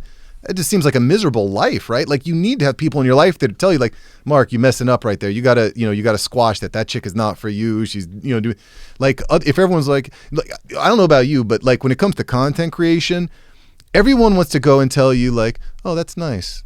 I like that. You have a great podcast, right? But that doesn't turn the needle. That doesn't help you. They're just telling you what you want to hear. Right. And that's my point with the robot. So when you have a robot that will tell you everything you want to hear, you're going to be attracted to it, especially when it looks like a human. Have you seen that the South Park post-COVID? Yeah. Where he's what is it? It was South Park and The Simpsons. Yeah, Stan is dating an Alexa machine, and the Alexa's just like, you suck, you're the worst. He's like, all right, Alexa. I mean, I can't even do it justice, but like the robot is just ragging on them the whole time. I thought it was hilarious. It's so funny. I didn't do it justice. Ben, what was with when we had Skinny Vidian? He was with The Simpsons. They had predicted all this shit. Well, The Simpsons, they had predicted, from what I've seen, is the 9/11, the whole Donald Trump Everything. thing, coming down the escalator with Milana. Like, they predicted a lot of stuff that's like, wow, like that was head on the nail, like perfect. How does he do that? That's what I'm asking you. It's like he gets everything right? How? The Simpsons. It's a primetime show, but I mean, how are they predicting 9/11? And this, you go down a rabbit hole with this shit, but it's a little bit fucking weird. It's weird. It's pretty weird. You can call it a rabbit hole, but in my opinion, it's not a rabbit hole because how the fuck would they be able to even think of a plane hitting the exact thing, yeah. Yeah, like, I mean, that's a little odd. And then, okay, well, maybe they were just trying to be funny. And then they predict another thing, and then it happens, and another thing, and you're like, whoa. Something's a little bit fucking weird. And then you start digging into it. Well, the writer is no longer the writer. It's a different writer now. It's not groaning anymore? Well, it's growing, but the writer at the time of the 9/11 and... No, Matt Greason or whatever. Matt Groening, I think. Groening. Yeah. Yeah. He's no longer the writer of Simpson. That's because he was probably investing in stocks and he can probably invested in stock and put a little bit too much into the cartoon and let the world know. And they said, look, because nobody knows where the fuck he is. He's like, it's pretty wild, man, to be able to get all that stuff right. Like, I don't know. It's weird. Really weird. And back to your point is like Obama. I voted for Obama. I did, in 2008 because he was a hell of a talker. He's a smart guy. Look, he's slick as can be. And he's good. He's probably the best talker I've ever seen in my life. He's very likable. But then I liked him, right? And then I have John Tigman. And Tigman, I can never say it right. Tig from Benghazi, who was left there for they made the movie, what was it? 13 hours or whatever the fuck? Yeah, it was 13 hours. Yeah, 13. They were left in Benghazi and, nobody came to help them. You know what I'm talking about? Is that where they go and they take out Osama? Is that the... No. So they went to Benghazi. They were trying to protect like the president of there to go in for a meeting. And they, at like 9:00, there was like no strikes. All of a sudden, 30 minutes later, it looks good. All of a sudden, mortars are coming at him. Yeah. Now, John, who was like the head of the camp per se, right? He was calling for help and nobody sent help. Hours and hours, 13 fucking hours, no help. I mean, you got all the clips in the world, but you're moving from building to building. Now, everybody blamed Hillary Clinton for that, right? And I thought for sure, when I had him in here, I thought he was going to say Hillary Clinton was behind it. And he sits here, and this is the guy that went through this, a guy that you never want to fuck with. Yeah, for sure. Yeah, I mean, I'm shit. not. I mean, this is a guy that, like, his partner had his arm blown off, and they were like this and thought it was funny. That's crazy. Like it, you know. But we are so soft. When you meet someone like that, it just reminds you like how soft. And you know what, Mark? He's the funniest guy in the world. You would think a guy like him would be like stern and whatever. Yeah. He was like the most joking, cool, like just like your regular guy. But then you're like, holy shit, like this guy really went through it, you know? So everybody thought at that time that it was Hillary Clinton that didn't send the help. Mm-hmm. It was Obama. It was Obama and this guy, what the fuck, Ben or somebody else that never heard of. So, you know, Hillary was involved and he hits her a couple times, but Obama was the big one. Yeah. Because he had the decision to make with this other guy, you know, whatever the fuck his name is. He didn't want to say his last name, but whatever the commander was that said stay down.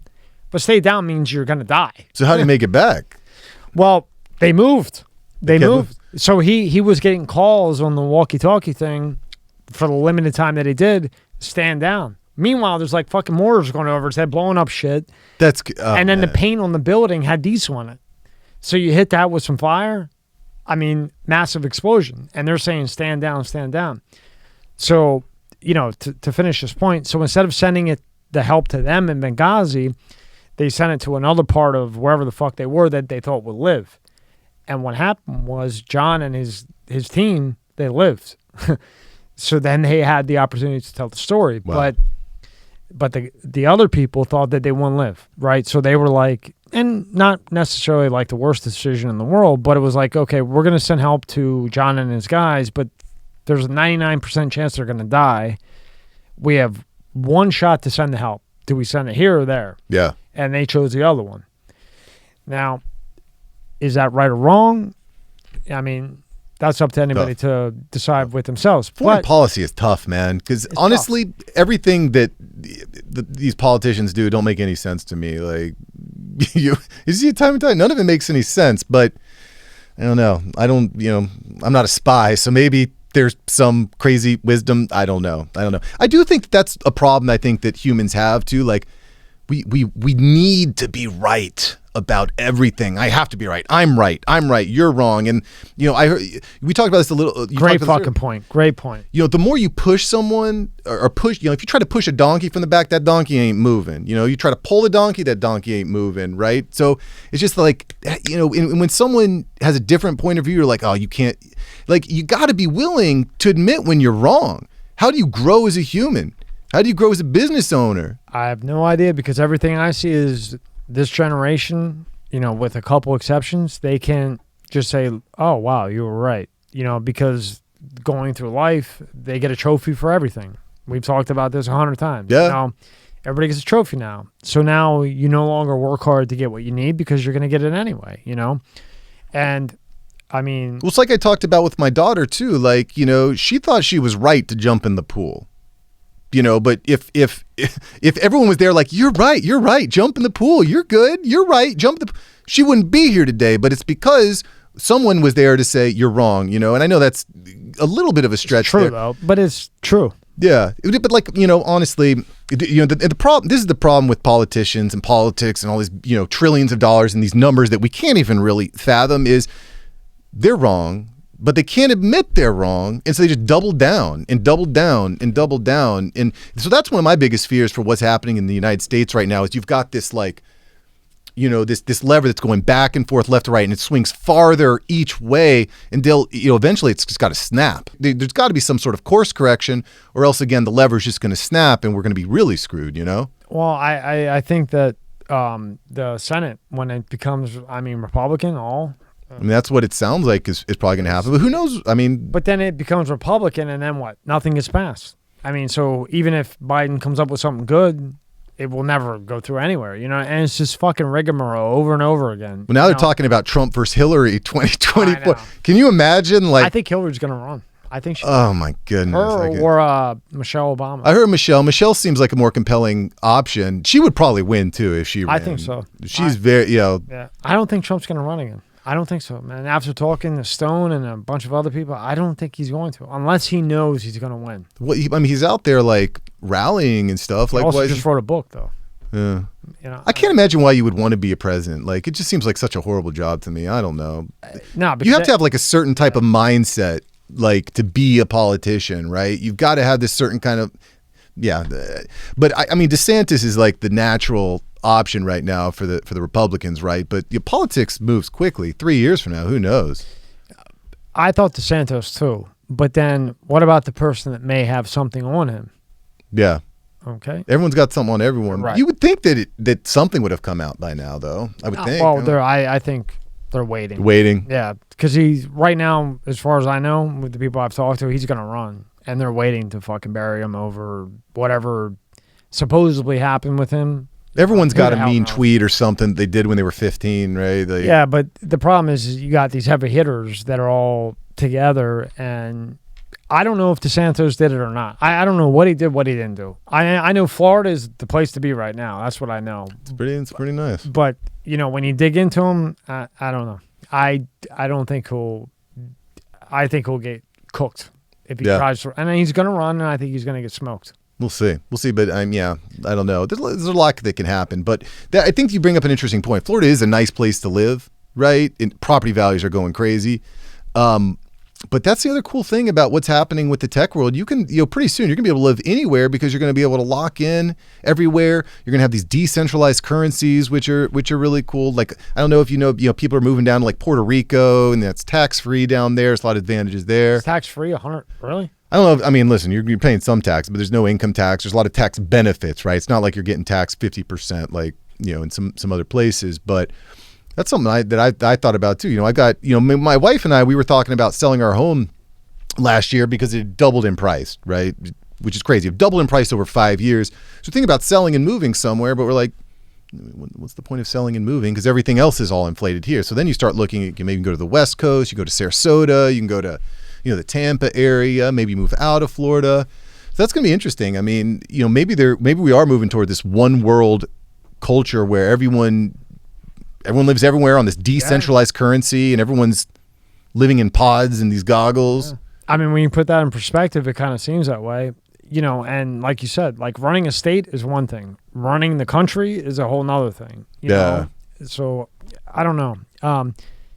But I want to ask you, you have a partner with your podcast, right? Your YouTube? Well, so I have multiple shows, right? My main show, The After Hours Entrepreneur, I'm the solo. I've interviewed some amazing guests, which, by the way, is one of the best reasons to have a podcast is the networking. I think a lot of salespeople and business owners don't understand this. People are like, oh, I'll never be as big as Rogan, but you don't have to be. If you have, like, how many, have you been in sales before? Yeah. How many times have you tried to get someone on the phone and they're like, it's always networking. But if you have a podcast, you have an excuse to meet with them. Yes, you do. You can be like, CEO of the Breakers, come on to my podcast. It's not, hey, can I get 5 minutes of your time? It's, hey, I've got a platform, I've got people, come on my show. And then all of a sudden you've got an in, and you could link up. So anyway, that's one of the things that's really beneficial when it comes to podcasting. And again, it's not that hard to get something set up. That's what I do. I help people get that set up. Shameless plug, by the way. But it's true, and it's not something people talk about. I am, however, co-hosting a new podcast. It's all about NFTs. It's underway. We've already recorded about 5 episodes. We're going to record another 5 this upcoming week, and then we're going to go live with it probably early February. You're going to have this podcast, the new one, in February? Yeah, NFT podcast. Really lit up about it, man. This is such an awesome time to be alive, Tommy. Like, I don't think people fully understand what's happening, And, I don't. and honestly, I don't either, but I know enough to know that there's something there, which is why I'm launching this show. I can't release the name yet because it's not actually available on the RSS feed, but it's coming out very soon. And it's such a fascinating space, right? So I think that one of the best ways to learn, and we're kind of talking about this for a minute about education and what's happening in that field, but one of the best ways to learn is to do. Right. I'll give you a perfect example. When I was in elementary school, and I'm in high school, and I'm in middle school, I learned Spanish. I had Spanish classes once a week, every week. You know how much Spanish I learned? Girl. Hola. I did That's the about same it. thing. I went to lessons every week down here when I moved here. Right. I don't know shit. I started working in a restaurant, right? I was a delivery driver in a restaurant. I learned more Spanish in 3 months than I did in 10 years, dude. Because you learn by actually being there and doing it, you know? And so that's one of the reasons why we're starting this show, because I want to learn more. Like I know enough. Like y'all are listening. You know, we're talking about it. I'm giving my knowledge out, but I know that if I really dive in and I start going in deeper, I'm going to learn more. And then that fact I mentioned about podcasting is, you know, you get access to people. Even if nobody listens to your show, you gain access. So now that you start a show, you start building an audience. Hopefully, now you can all of a sudden you can start plucking these really, really brilliant minds. Right? These really intellectual people that are in there, and you can learn from them, right? Like, and that's been a big part of what my current show has been about is let's bring in guests. Let's bring in, you know, your Pat Flynn's, your Jasmine Stars, your David Meltzers, and let's learn from them and execute, right? So it's this constant pursuit of learning. My favorite show that you put up, I watched like 30 of them, you know, to figure out who you are. Yeah, appreciate what I mean? And I like the cult one. Because I think, this is a cult, right? And sometimes people take cult maybe as like a bad thing, and maybe it's not so bad. But I think what is happening right now, like with NFT, Bitcoin, that's a cult. Would you agree with that? Well, so there's the big cult of the people that are like buying into it, right? But then there's all these tiny cults, which is pretty freaking wild too, by the way. If you go onto Twitter, you start following some of these NFT people, you start going to these Twitter spaces, all it is a bunch of people sitting in a circle back giving each other back massages, you know? That's what it seems like, right? That's what it is. So I watched your call video and I go, fuck, you know what? This fucker's right. So then because you had brought up Facebook, you brought up Twitter and some other shit. And I look and I go, holy, because you look at like their posts or whatever. Yeah. And it's like the same, how do you say? So like the same people in a simplified way, the same certain type of people are like replying to that post or sharing to it all the time. Right. And you made that was a very good video. I thought that was killer. Yeah, Chris he's just a really, really brilliant dude, man. And he's quick. Very quick. Very quick. He knows his stuff. And I think that's one of the things that's really important, right? Everyone wants to be an influencer. Like, you know, when we were growing up, nobody even knew what YouTube is. And nowadays kids, like, that's what they want to be when they want to grow up. They want to be a YouTuber, right? And really what that's built around is by building a cult-like following, like Chris says in that video, right? It's about becoming this influencer where people actually care about what you say, right? And that by the way is a really important part of your own satisfaction is feeling important, right? Just sitting here talking with you in front of a mic, talking to thousands, 100,000s of people, right? It makes you feel important, right? In you know, obviously you want food and water, moving up Maslow's hierarchy of needs, but I think that's really important. And as you are able to bring people along for that ride and build up your own cult-like following, that's when you can drop, say, an NFT, or you can drop a new product, or you can move to a new place, and all of a sudden you have all the support of the people around you. And it's not easy to make that. No, and you know, obviously I copied off Rogan, right? I mean, you can just look around and it's everything he has, right? I literally went down the list and bought everything he has. Literally, from the microphones to the arm bars to the multicam system. Yeah, but you're building up a great following. Right, and the reason why I like him, and a really good example was, now, he just had a chef on, like a nobody, right? So he has like this Dr. Anderson, Malone, all these crazy high-level people. And then he goes out to dinner, probably been a chef for 10 years or whatever, and invites him in right after a massive heavy hitter that probably got 30 million views. That's wild. But to me, that's cool because he did what he wanted. So it doesn't matter if... So, in other words, what that says to me and why I kind of follow... He's the GOAT, right? Nobody's bigger than him. Not right now. Stern. No, yeah. Stern's number one always. Nobody could beat Stern. He's just got fucking another 400 million for fucking... Well, Rogan's way bigger than Stern now, right? I don't know, man. They just gave Stern 400 million for 2 days a week for 2 years. Yeah. From home. I don't know anybody that listens to Stern though. I mean, obviously people are listening to him. Is he on Sirius? That was his contract. Yeah. I think he might be number one. Rogan is the mainstream now. Like when you look at like what people are watching, like he's just getting crazy views. And which is crazy because you can basically, I mean, obviously he has a team and he's got expenses, but you can do a lot of it just for free right from your home. You could do it. You could start I could start a new podcast in 30 minutes right on my smartphone, right? Like that's nuts. You know what's interesting about him? So I'm like David Lucas is one of my best friends. Like that is a friend that I have. Very few that I have on my list, but he is. David Lucas is one hell of a guy. You know what I mean? And he sleeps at Rogan's house and everything. You know how many people work for Rogan? Two. Yeah. He's got Jamie and security. That's wild, man. And then now he's got a nurse for the test shit. But that's it. Nobody else. So that's such a crazy business model, isn't it? Yeah. But when you think about it, when you involve too many people and shit, then you got this opinion, that opinion, and everybody, and then as you start to grow, everybody's got their take on what you should do. But if you keep it like me, you, and Ben, okay, well, if we start this today, in 20 years, it's still me, you, and Ben. Yeah. The same people that got us to the point that we're at, you know? And I think it was really cool that he just doesn't give a fuck. If he likes his chef, he has him in. Yeah. And I admired that personally because you're having these massive heavy hitters in, and then you have a chef in right after them that you're almost sparking the conversation. If you watch it, he's sparking it, right? Because the chef doesn't know podcasts, you know? And how much can you talk about a chef? But he like knew what to ask, you know, why'd you become a cook? And to me, it was just cool because you go from like a Brad Pitt to the guy down the street that has a really good restaurant, you know? Right. But it was really cool to me, and I admire it because he still stayed himself, you know? Yeah. So after all the money and whatever hundreds of millions he got, because they tell you 100 million, but you got more than that. But I think that's probably one of the hardest things to do is stay true to yourself. Like, you know, everyone is trying, you know, it's about being unique, right? And you can certainly mimic and see what's working and emulate that, but finding your own uniqueness, like that's the key in today's world. I was working with this guy the other day, you know, I'm helping him relaunch his podcast. It's kind of falling flat, right?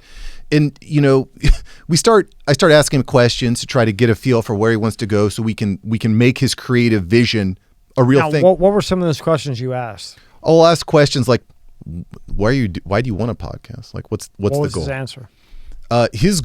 So I gave him about 10 different reasons why he might want to do it, right? You know, do you want to drive sales for he wanted to drive sales for a product. He sells a product to law enforcement. He sells a product that they need for forensic investigation and stuff, right? So that's what he said his main goal was, but you can also I want to build an audience, I want to network like we talked about.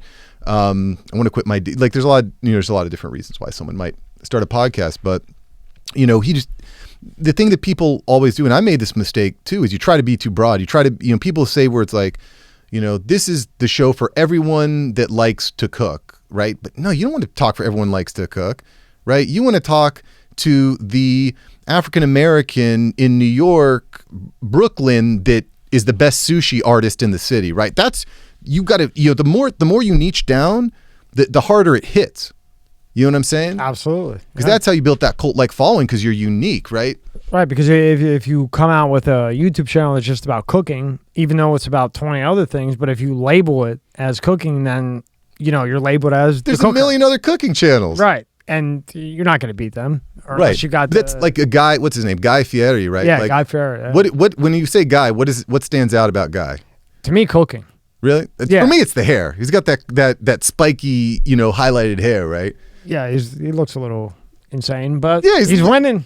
Yeah, Gordon Ramsay. Like when you say you're Gordon Ramsay, like that's the British guy. I think he's extremely fucking smart. Well, no doubt. I mean, like really, like Elon Musk smart, but he puts that intelligence in other places. But to me, because you can tell with him, he's kind of like weird to like retards like me and you and him. Well, what I get is, you know, it's kind of like the same Simon Cowell thing. What makes him unique is he's gonna tell you exactly what he thinks to your face in a way that's gonna wake you up. Simon Cowell made $1 billion off of being an asshole. Yeah, More than $1 billion, right? Oh, I think he's got a piece of What the hell is the show called where people go in and they try to sell the thing? Not American Idol. Fish Tank or Shark Tank. Yeah, Shark Tank. Yeah. Yeah, I think he's got a piece of that. He was on there for a minute, but he walked away. And then Cuban came into that. Yeah. And now he's got a piece. Yeah. And it's fucking crazy. So when you start this new show, it's like NFTs, right? So that's you better pick somebody that knows what the hell they're talking about, right, with NFTs. Yeah. So what's the process that you go through when you say, okay, I'm going to have this person with me and we're going to do like an NFT crypto show, etc. What sold you on that person that you're going to do this with? Well, starting a show it's a lot of work, right? And I got 2 kids, running 2 businesses. I got 1 show already. I've got a community that I've got a mastermind community for podcasters we can support and whatnot. So one of the reasons I brought him in is I've been hosting shows with him on Clubhouse for, on and off for about 6 months, 8 months. So I know he's a good guy. He's not, there's a lot of scam artists out in that particular market. And we had good rapport. We got along well. So I think that's the most important thing. But he was motivated. He's a go-getter. He's an action taker, right? There's so many, you've seen this time and time again. Everyone wants to talk about what they're gonna do, right? I got a buddy, shout out to you if you're watching here, you know who you are, but I talked to him a couple years ago and 3 years ago, and he said, Mark, I love what you're doing. I want to start a YouTube channel also. I love outdoors. I'm starting this channel about the outdoors. It's gonna be awesome. I can't wait. But I need to get a kayak first. Once I get my kayak, then I can start my YouTube channel, right? Then guess what? He ain't got no YouTube channel. He's made 0 progress. And part of that, I think, is like these people, they have these ideas, but then they take on, because it doesn't happen overnight, right? No. So they take on this thing to, get whatever money they need to survive or whatever it may be. And then before you know it, they got like 10 things going on at once. Mm-hmm. Not one of them is like the alpha, like we were talking earlier, or the main one. And then that person, he or she, is spread apart times 10. Yeah. And when it comes to shit like this, like YouTube and everything else, you can't be spread apart by 10. No, and that's true. You got to be like Inhuman. But you got to start. Right. And you don't need a kayak to fucking start. No, I'm like, go outside and rub sticks together and talk about how you make a fire, right? Because it would be interesting to see how he made the fire, right? And then when he's ready to get a kayak, well, why did you get this particular kayak, right? So you can turn a kayak that is just a kayak into something like interesting. Like the title could be, why would I buy a kayak, right? Yeah.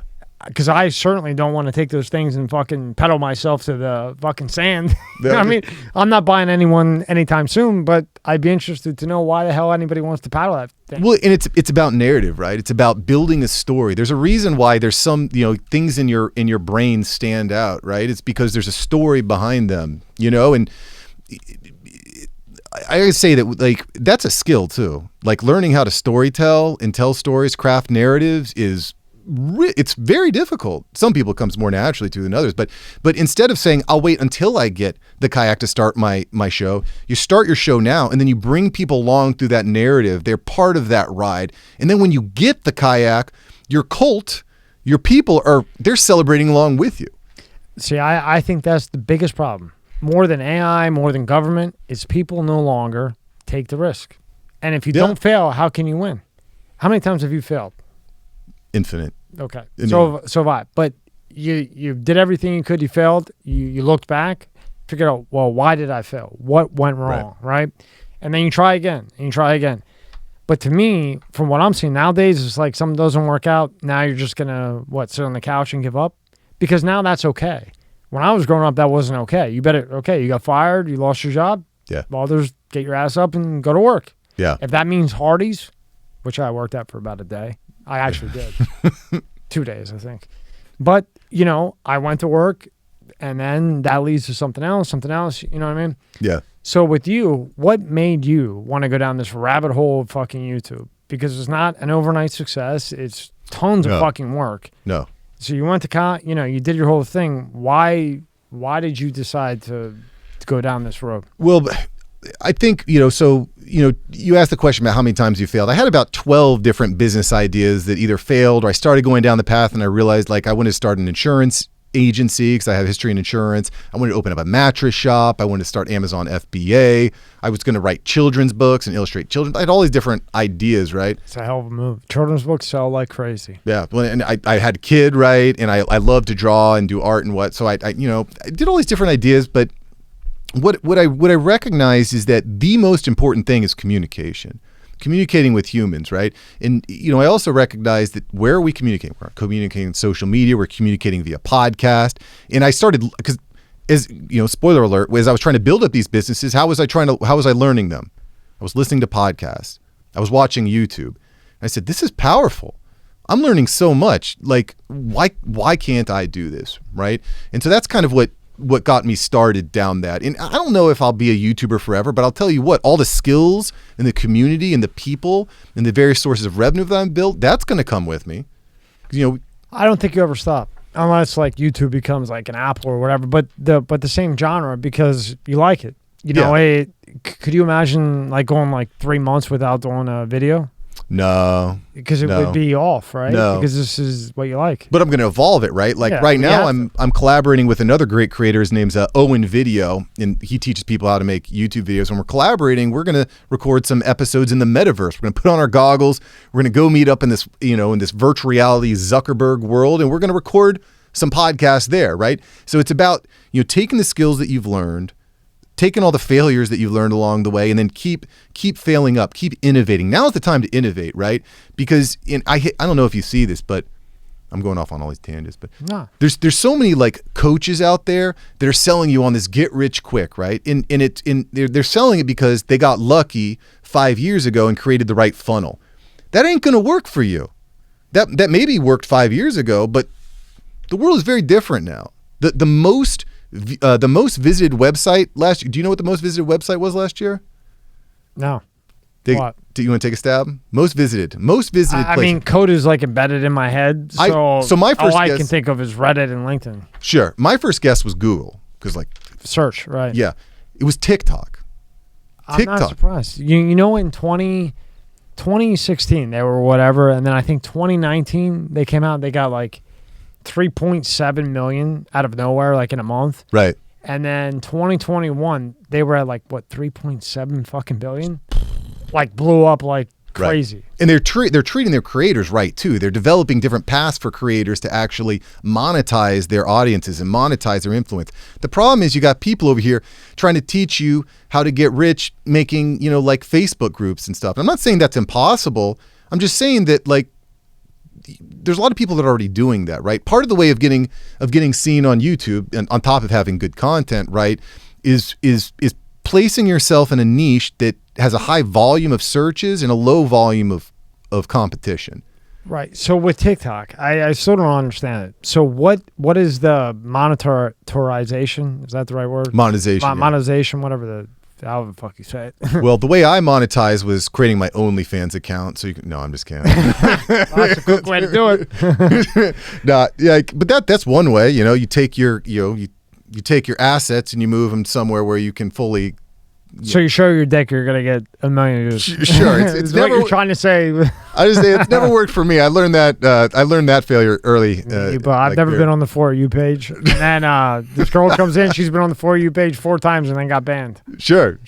But that's one way you can do it. But really, it's like for example, maybe you're popular. You talk about internet marketing or whatever, and then people they follow you and they can donate to you and they can get extra access. Like one of the ways that I'm monetizing my community now is with this podcast mastermind group, right? And I created this Patreon page. We started talking about Patreon, so I have this Patreon page.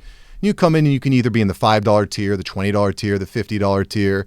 Maybe there'll be 100 or a 500 one day. I don't know. Maybe we'll move it off. But TikTok just makes it easier to do that inside the app. Right? So if I'm playing on TikTok and I see your site, right? Why would I pick you over 10,000 million other people that are doing the same thing? Like, what can you offer me that, what is the guy from, I can't remember his name. He's an Italian guy. He's always on Rogan. Sort of the V. Gary V? Yeah, Gary Vaynerchuk. Okay. Let me see. There you go. Okay, so now why would I pick you over him? Well, You probably wouldn't. To be honest, I'm not very active on TikTok. I am there. No, I'm not saying TikTok. I mean in general, like because part of your thing is like you give advice, right? Yeah. You know, if yeah, you're yeah. gonna open up a podcast, this is what I suggest: A, B, C, D, E. So.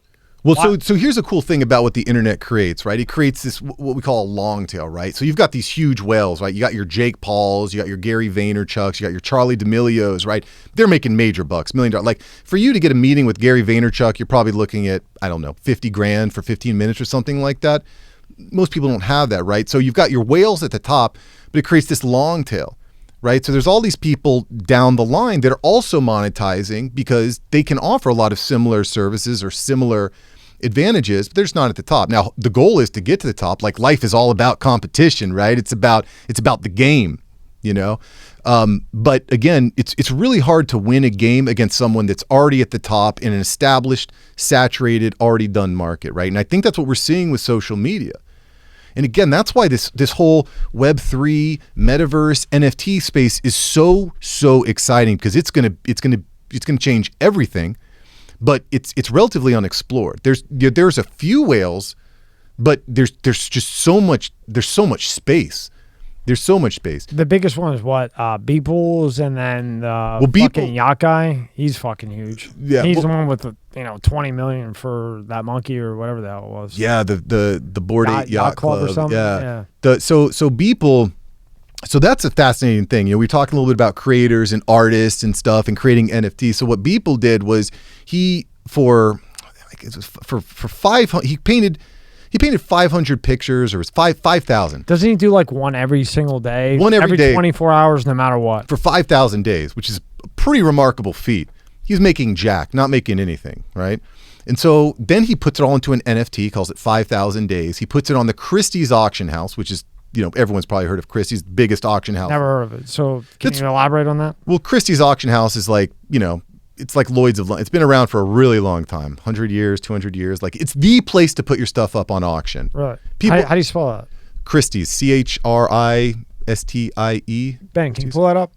I just want to see what the hell it is. They don't really sell NFTs. They sell stuff like cars and, collectibles and stuff like that.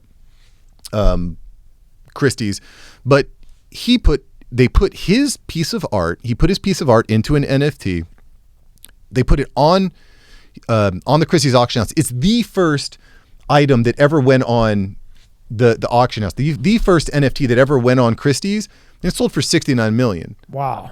Right, which is a crazy number. So like happening now, right? Scroll down a little bit, Ben. Okay, the collection. Click on that right there. Let's see. This is nuts to me. This is where like old school art would. I mean, this is just like a marketplace for old school art. You don't really see a lot of NFTs, but that's why his NFT sold for crazy amounts, because it's the first NFT. In 50 years, if you have the first NFT that was ever sold on Christie's, that's going to be a big deal. You know what I mean? It's like, yeah, but I mean, okay, so William Matthew Tour, whatever, they want you to do whatever, but okay. Yeah, you got to opt in. We got to opt in ASAP, right? We got to do it. Wow, Jesus Christ, 3,000 for that fucking thing? What is it, a chair? That picture with that little boy with the hammer, I need that. That's with the 18 grand.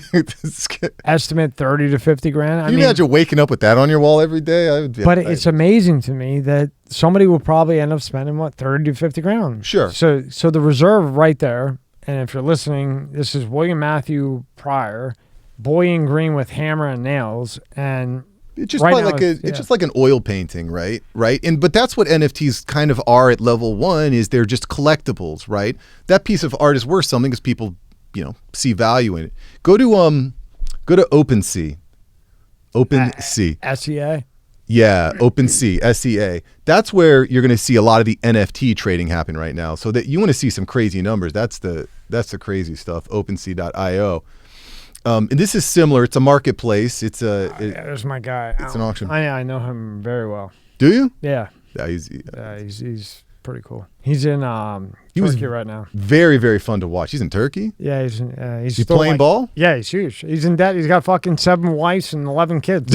He's living bets all the time, yeah. Living his best life. Making a killing in fucking Turkey. But He owes a ton. But you can see all these NFTs. These are just digital pieces of art, and they're selling for, they don't buy them for dollars. You buy them with Ethereum. You buy them with cryptocurrency. Right. So now explain this to me, Mark, because this is what I couldn't understand with Wally and the other NFT people.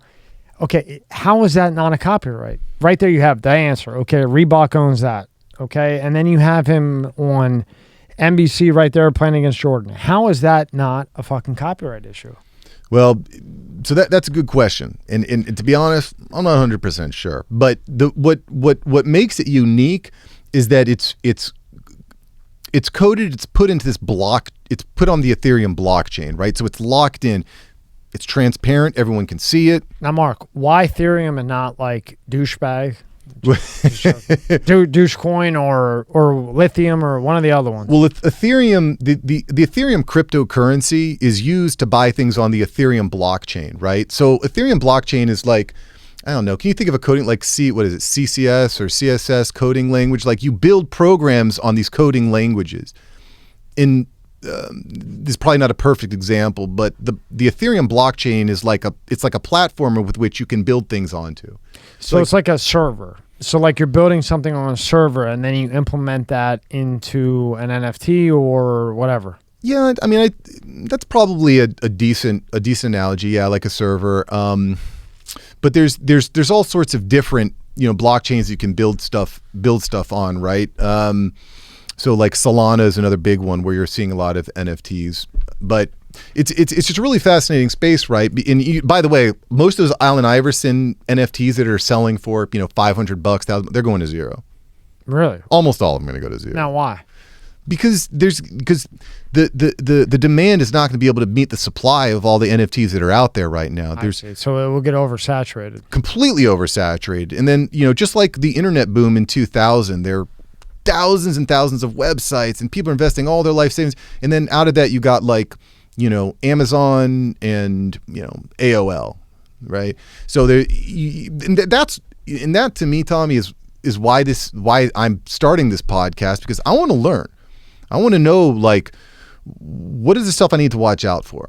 What are the red flags? What are the things I want to look for when purchasing an NFT, right? See, to me, that would be a niche, because you can type in NFT 100 times on YouTube and there's nothing like, what is an NFT? But it's like if you type in, like, what are the risks of NFT, right? It's, people title it that way, but you don't get the answer. Yeah. You know what I mean? Because I've had, I can't even count that high, and I still don't understand the shit because, it's just there's so many layers upon layers. Right. It's like you feel like you have to read an entire dictionary in order to understand all the vocabulary, Right. So, again, what made you pick your guy to deal with this NFT shit? Because, that had to be one hell of a decision, because you're diving into something that's really popular right now, but extremely complicated. So for people watching or listening, what did he do other than you liked him that was like, okay, this is who I want to do this with? Well, he's trustworthy. He's not an NFT expert either. We're not experts. I like that, because that means that he's interested in learning. Exactly. But, he's an action taker. He's already proven, he's already built, a very, very large business on the back of coaching people in health. So he's got a very large health coaching program that he's got. So he's already got a network that we can leverage. So there's some advantages there. But I think that the main reason, Tommy, why I chose him as a podcast co-host is we share the same vision. We want to bring people that don't know anything about NFTs. They're overwhelmed by the 18-year-old who's speaking a different language. They're nervous because this 30-year-old slick hair guy is trying to sell them something they don't trust. He's a car salesman, dude. So we're trying to bring people in and, like, this is a safe place to actually learn. We're going to learn together. We're going to grow. We're going to bring on experts. Because again, that's a huge value of having a show, is you can pluck experts to come. Right, but what made you what was it at whatever point in time that you were like, he's the one? What was it that clicked that you said, okay, he now has the vision? And I'm saying this because, people watching might, be like, oh, okay, Mark knows his shit. Okay, why would I hire him? All right, okay, so it's important for people watching to understand, like, what route you went in your mind before you say, okay, I'm going to dive in with this guy and this is what I'm going to do. What happened? Like, was it one sentence? I think it was kind of serendipitous a bit, because I knew I wanted to start a show on this topic because it fascinated me. I wanted to learn. I see a huge market to grow. I see massive value that I can give to others. But I was just I was scared to take on the workload. Yeah. It's a lot, it's a lot of work producing a show. Plus I'm producing multiple shows for multiple clients. And I'm, got a lot going on. And, he kind of came at me and said, hey, I've been looking at these NFTs, do you want to start hosting some rooms together? Because we were in Clubhouse. Wow. And I'm saying to myself, yeah, I'd love to host Clubhouse rooms, but if we're going to do this, let's do it right. We'd already been hosting Clubhouse rooms about podcasting and growing culture and stuff like that. I said, if we're going to do this, let's record them and let's turn it into a podcast. And that eventually evolved into, well, we can't just dive into this stuff because in order to get into NFTs, there's some core concepts you need to understand first, right? You need to understand the Web3. You need to understand blockchain. You need to understand crypto. You need to understand how to create a digital wallet. You don't need to understand it. Like, you don't need to be able to create it, but you need to at least understand what those, like the definitions, so those are some core building blocks. And so I said, we'll record about 10 episodes to lay out the core building blocks. And then we'll start getting into the fun stuff, right? What's actually happening, the innovation, the trending. Anyway, that's our vision, is to kind of bring people that are afraid or don't get it or no one's speaking to them and bring them along for this journey so that they can actually learn about these NFTs and apply them. Because I can tell you what, it's going to change. Move. That's a good move. It's going to change everything. So with the NFTs, right? So they primarily use Ethereum to buy? Yeah, Ethereum is the primary. Now, why is Ethereum like the one to use rather than Bitcoin? Well, yeah. So Bitcoin is, one of the problems with Bitcoin is, we talked about earlier, it's finite, right? You cannot create, or with Ethereum, you could keep creating, right? So that's one reason. But Ethereum is more of like so Ethereum kind of like builds itself. I mean, you can build onto it. You can build programs on it, right? So like you could use like JavaScript. It's kind of like JavaScript. Like you use JavaScript to build out your code, and you can build out video games and stuff like that, right? But there's some programs have limitations. Some blockchains have limitations. The reason I think that Bitcoin has a lot of issues with it. It doesn't have a lot of utility other than it's the OG. Really? Yeah, it doesn't have a ton of utility. It's just that people see value in it, right? Like, why does a dollar bill have value? Because people see the value in it. It's also finite, but Bitcoin's a weird one. Like that could go to $1 million per coin, or it could go to 0 per coin. It's kind of. But why can't Ethereum do the same thing? Why can't that go to? Because it sounds like to me, like like Apple. Like if you're in the App Store, you have to follow what they say, right? Yeah. Android, you can download whatever you want and get 10,000 viruses possibly, or hacked. You know what I mean? Yeah. But it's open, so you can build on Android. Apple is very strict. To get an app published. It's what Tim Cook says, right? Yeah. Well, no, it's a bitch to get First off, it's a ton of money to get an app, unless you can do it yourself. And they take a lot too. They take like 30% of your. 40%. Is it? Jeez. It was 40. Maybe it's 30 now, because I know who the fuck. Somebody sued the fuck out of them, but they won because they signed. Yeah. Some lawsuit. It might have been Amazon. Yeah. I think it was Amazon. Somebody sued them because they were taking 40%. Talk about a heavyweight fight right there. But again, if you get on the App Store and you have that ecosystem, yeah, you're guaranteed to They win. built it. Yeah. They earned that. Right. They earned that. So if I compare, because I it's easy for me to look at it that way. So I have Bitcoin, which would be like maybe the Apple, and then Ethereum would be more like the Android, where it's more open source. You can build stuff on. Or no? No, it's a little bit different, right? Yeah, because bad comparison. Huh? Bitcoin, you can't build off it, right? It's kind of like, I don't know. I'm struggling to explain this, but hopefully in 6 months I'll be able to give you some great examples. But Ethereum. But then I have an excuse to get you back in here, because I still don't get it. We can definitely. I'm getting there, but we can definitely run it back. I mean, you could think of Bitcoin as Ethereum is kind of like Legos, right? You can kind of you get the Legos, you can kind of build. You can build onto it. There's other blockchain. Every blockchain has like different uses and different advantages. One of the problems with Ethereum is it requires a lot of energy to to harvest, right? You hear about people mining, and they've got their graphics cards and their CPUs and they're mining. That's what we call proof of work. They're proving that something is real, it did happen, and it gets solidified in the blockchain forever. And that's like the game. Ben, what the hell is that called? Minecraft. Minecraft. It's like Minecraft, right?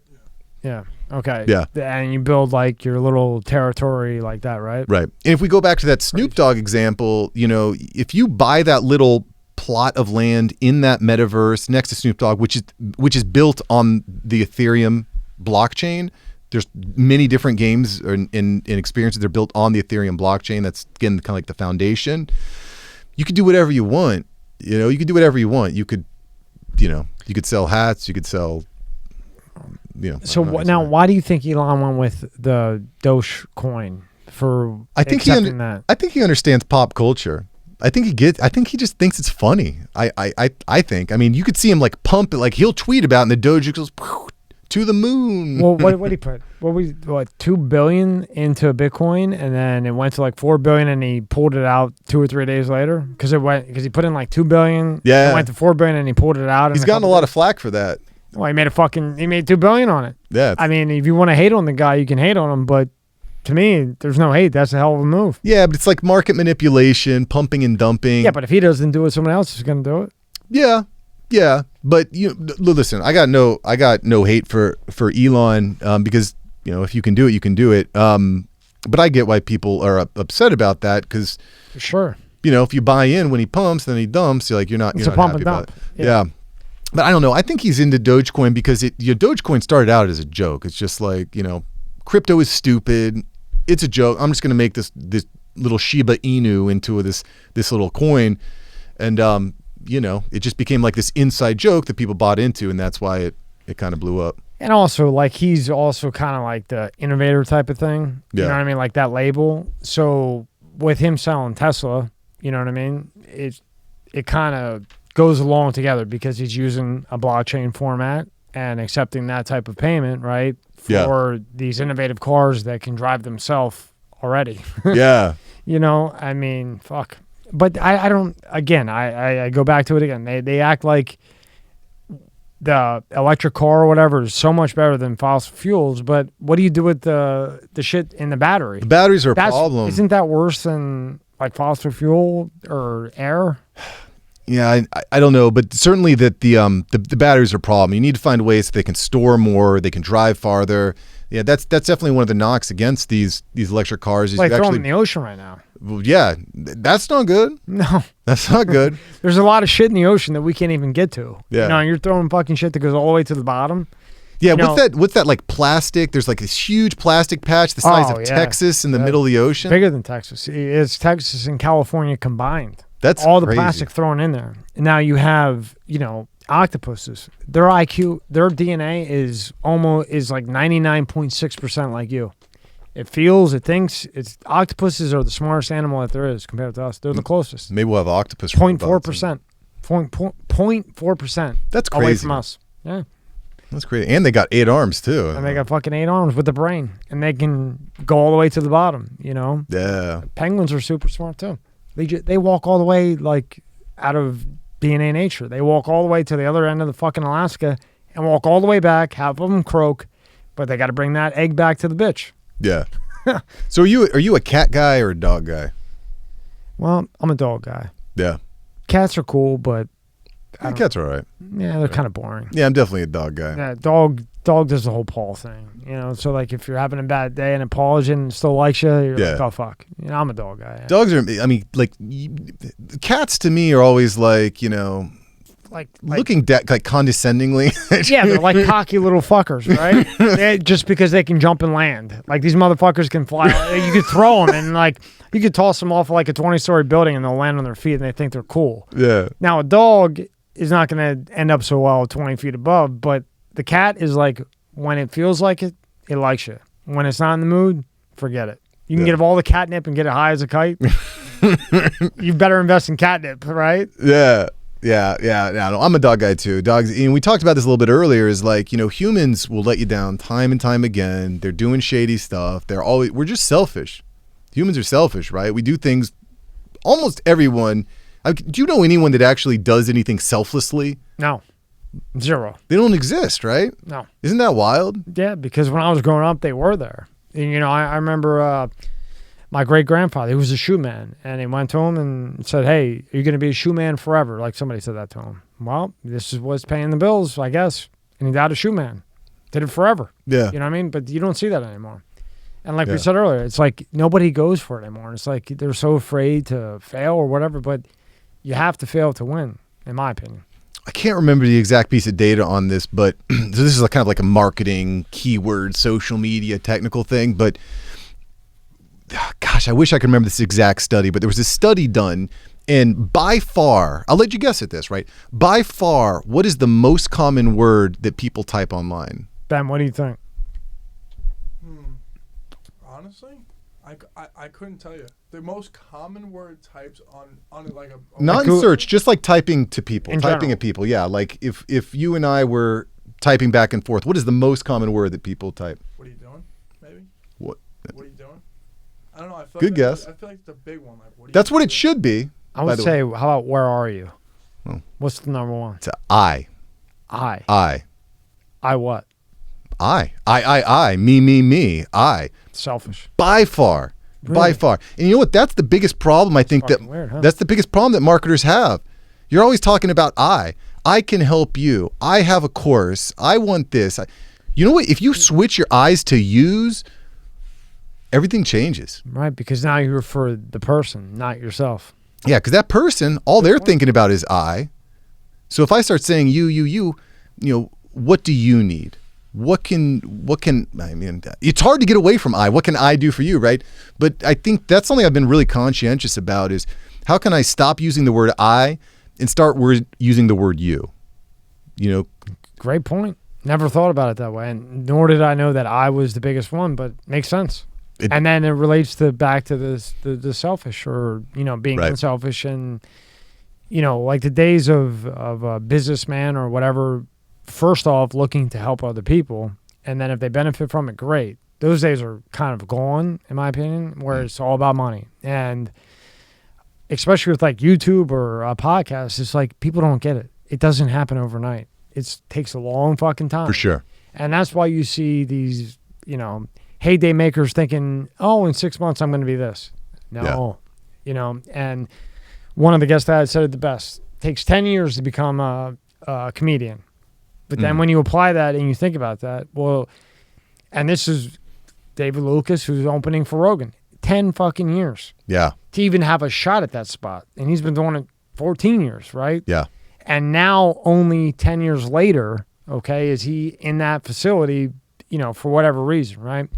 So if it takes a comedian fucking 10 years, there's a lot of comedians, but there's a lot more people trying to do YouTube and podcasts. Yeah. So this is a long haul thing. And like you said earlier, if you don't love it, don't even bother contacting Mark or anybody else, because Mark can tell you all the tips to do, but it doesn't hit that second. Yeah. You take them tips, you come back and you get more, and you build and build and build. But there's definitely things you can do to make it easier. I think a lot of times we make things way too complicated, way more complicated than they need to be. And, you know, that's fine. Like, there's always a better way to do things. We were talking about this a little bit before. Sometimes done is better than perfect. Just put it out there. Yeah. You know, but you're waiting for the kayak. You're waiting for the perfect mic. You're waiting for the perfect guest. So I had this guy, right?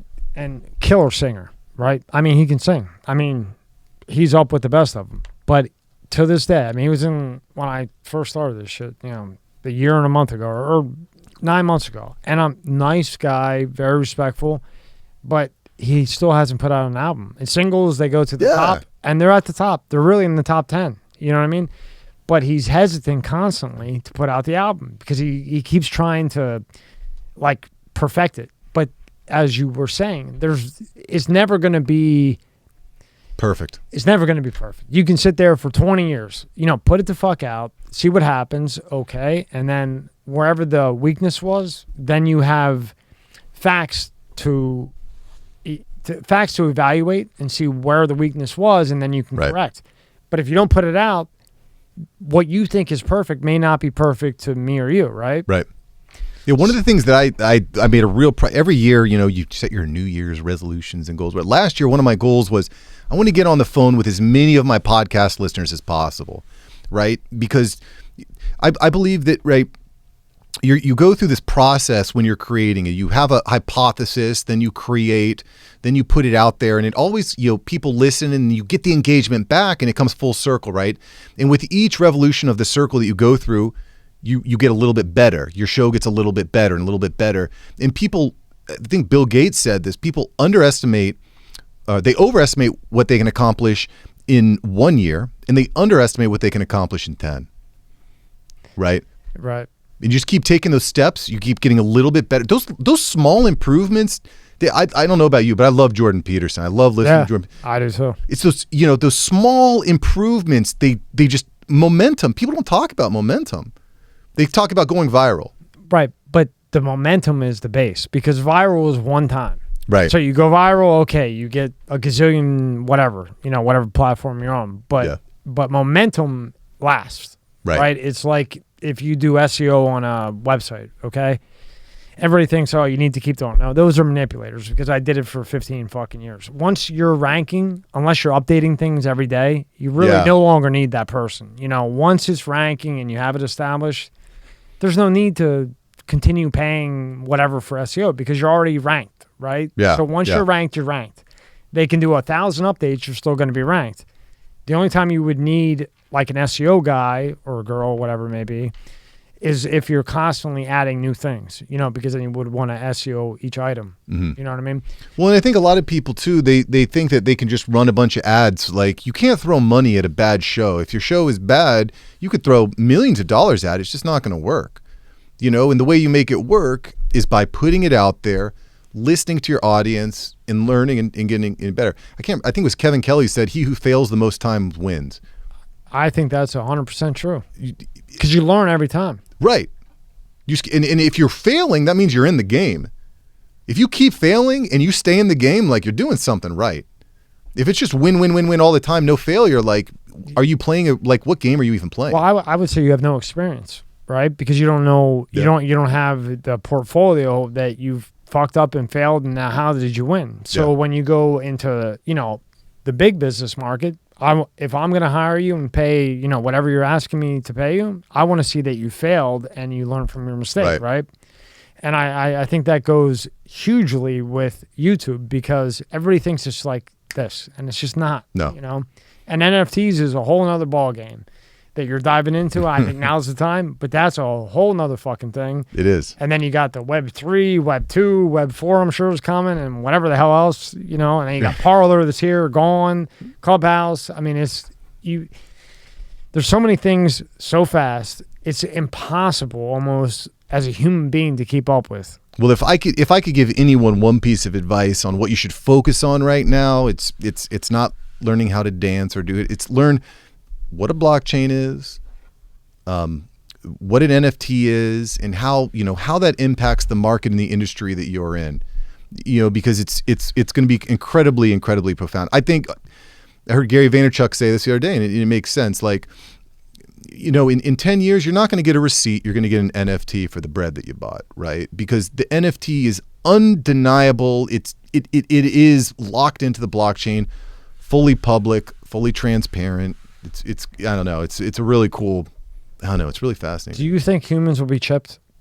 Microchipped? Yeah, kind of like a dog. Like if you have a dog, you get it chipped. You know what I mean? Man, if I don't know if you know the Bible at all, but you talk about the Book of Revelation, like Although when you look at history, I feel like you could probably apply the Book of Revelation to basically any time in history. So, I mean, yeah, it's inevitable we'll be chipped. I mean, you could almost make an argument that we're chipped already with these smartphones.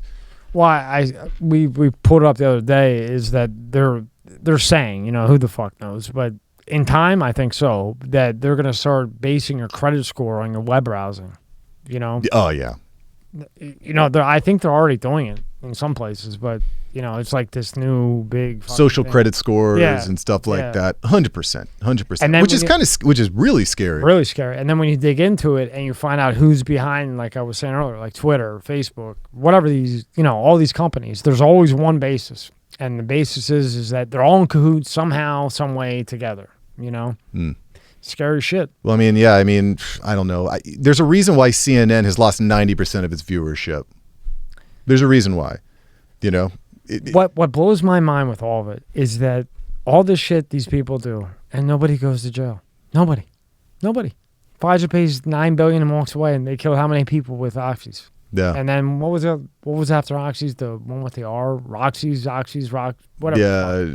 And me or you sell 100 of them, you're doing 10, 20 years. Yeah. They sold billions of these pills, lying, and they come in and here's a couple billion and walk away and start the next one. It's fucking insane. It is. But, I think that, I don't know. I do think that this new Web3 world that we're walking into is the best chance that we have as average human beings, average people, to try to, reset the playing field, to center the playing field. I mean, we know that humans always end up, cream rise to the crop, power, money, all that. But this is the best chance, I think, that we've had in our lifetime to reset the playing field. So what is it like Web3? What's the website to go to that? Like if I want to sign up, is it actually Web3? Well, anything that you're doing on a blockchain is basically Web3, right? Wow. So we pulled up the Sandbox earlier. That's a Web3. So that would be a Web3? Yeah, that would be a Web3 application. The Web3 is basically an internet built on blockchains. That's got to fuck you up, Ben. now we got another one to dive into. And listen, you're not going to, I use the computer every day, I use the smartphone every day, but I don't know how to write code, right? So you don't need to know all of that, right? But you need to, I think there's some general concepts. It's like, when you go out to the club and you're meeting with girls, there's certain red flags, you need to be able to spot the red flags, and you need to be able to spot okay, this is what I'm looking for. You know what I mean? And I think that's kind of my mentality is how do I spot the red flags? How do I say, nope, this is a scam? And how do I really identify what's legit? So if somebody's watching and they say, okay, this guy makes some fucking sense, right? And they want to contact you, what is the best way to contact you? You can hit me up, contact@marksavantmedia.com. And that's SAVANT? SAVANT. marksavant.com. contact@marksavantmedia.com. You can find Mark Savant all over every social app that you can find Mark Savant. You're everywhere. You're on fucking LinkedIn, everything. That's what I do. Yeah. But the best is just email? Yeah, I think the best way, just shoot me an email, drop code word MSCS, code MSCS. My guy. Yeah, code MSCS, and I'll take good care of. All right, so make sure if you're watching this, hit MSCS. I mean, look, you've been more clear, Ben. I mean, this has been one of the more clear ones. We got a lot with Wally. He was very good, and Liv. They were very good. No, this was really good. But I mean, shit. I didn't even know about Web 3, 2, 1. No, put it this way. The way that you elaborate on everything, I think you did a really good job. And I think now me and Tommy have a better understanding of the new web world that's coming up in the future. Well, I'll tell you what, you're in the top 1% of humans. If you understand what we were talking about today, you're in the top 1%, right? Don't give me that much credit. I'm about 0.2, but I'm starting to get it. The fact that you at least know the words that matter, you're in the top 1%, which is why it's so exciting. Well, see, when I see somebody with a reserve of 200 fucking million for a virtual photo, I'm interested, and I want to know how in the fuck this is going to sell for 200 million. You know what I mean? And if you look, it's not like it's one. I mean, there's a pile of them. You know what I mean? For extreme amount crazy of money, fucking crazy. And then when I look, it was like fucking eBay with a reserve. Ben, what was that one? It was like 110 fucking million, and they didn't meet the reserve. Yeah. Yeah, it's like Picasso art. I don't know. It's like Picasso in real time. It's a digital art image, and it's selling. Yeah, I don't even think a Picasso's a fucking 110 million right now. But that fucking dude with the monkey is like a monkey with a hat on. Oh, let's pull one up. What was that? The Bored Ape Club. Yeah, let's pull that up real quick just to the fucking Bored laugh. Ape. So the Bored Ape Club is actually not one person; it's a community. It's a community. I think I want to say there's 10. No, it's not 10,000. It's some number. It might be 3,000, but it's a community. So here we go. Look. Yeah, this shit here. Yep. Yeah. That one right there, I think. Each one of those is worth at least several $100,000. Ben, click on that. Click on that website. Just go to visit. But again, there's applications, gets you in the door of special social clubs and whatnot. Yeah, click on the first one on the top, right there. Yep. Click on that one. No, you can't click. One of them is like 200 million. One of these, I think it's I Is think it 200 million. Yeah, 200 million. That might be the mutant 8 yacht club. I don't know. It's hard to follow. But again, I personally, I think you want to stay. You don't need to get caught up in all the noise of each individual. It's the concepts behind them that are going to give you the long stint, because it's too late to invest in a mutant ape, right? Right. So let's just say you were to invest in one of these, right?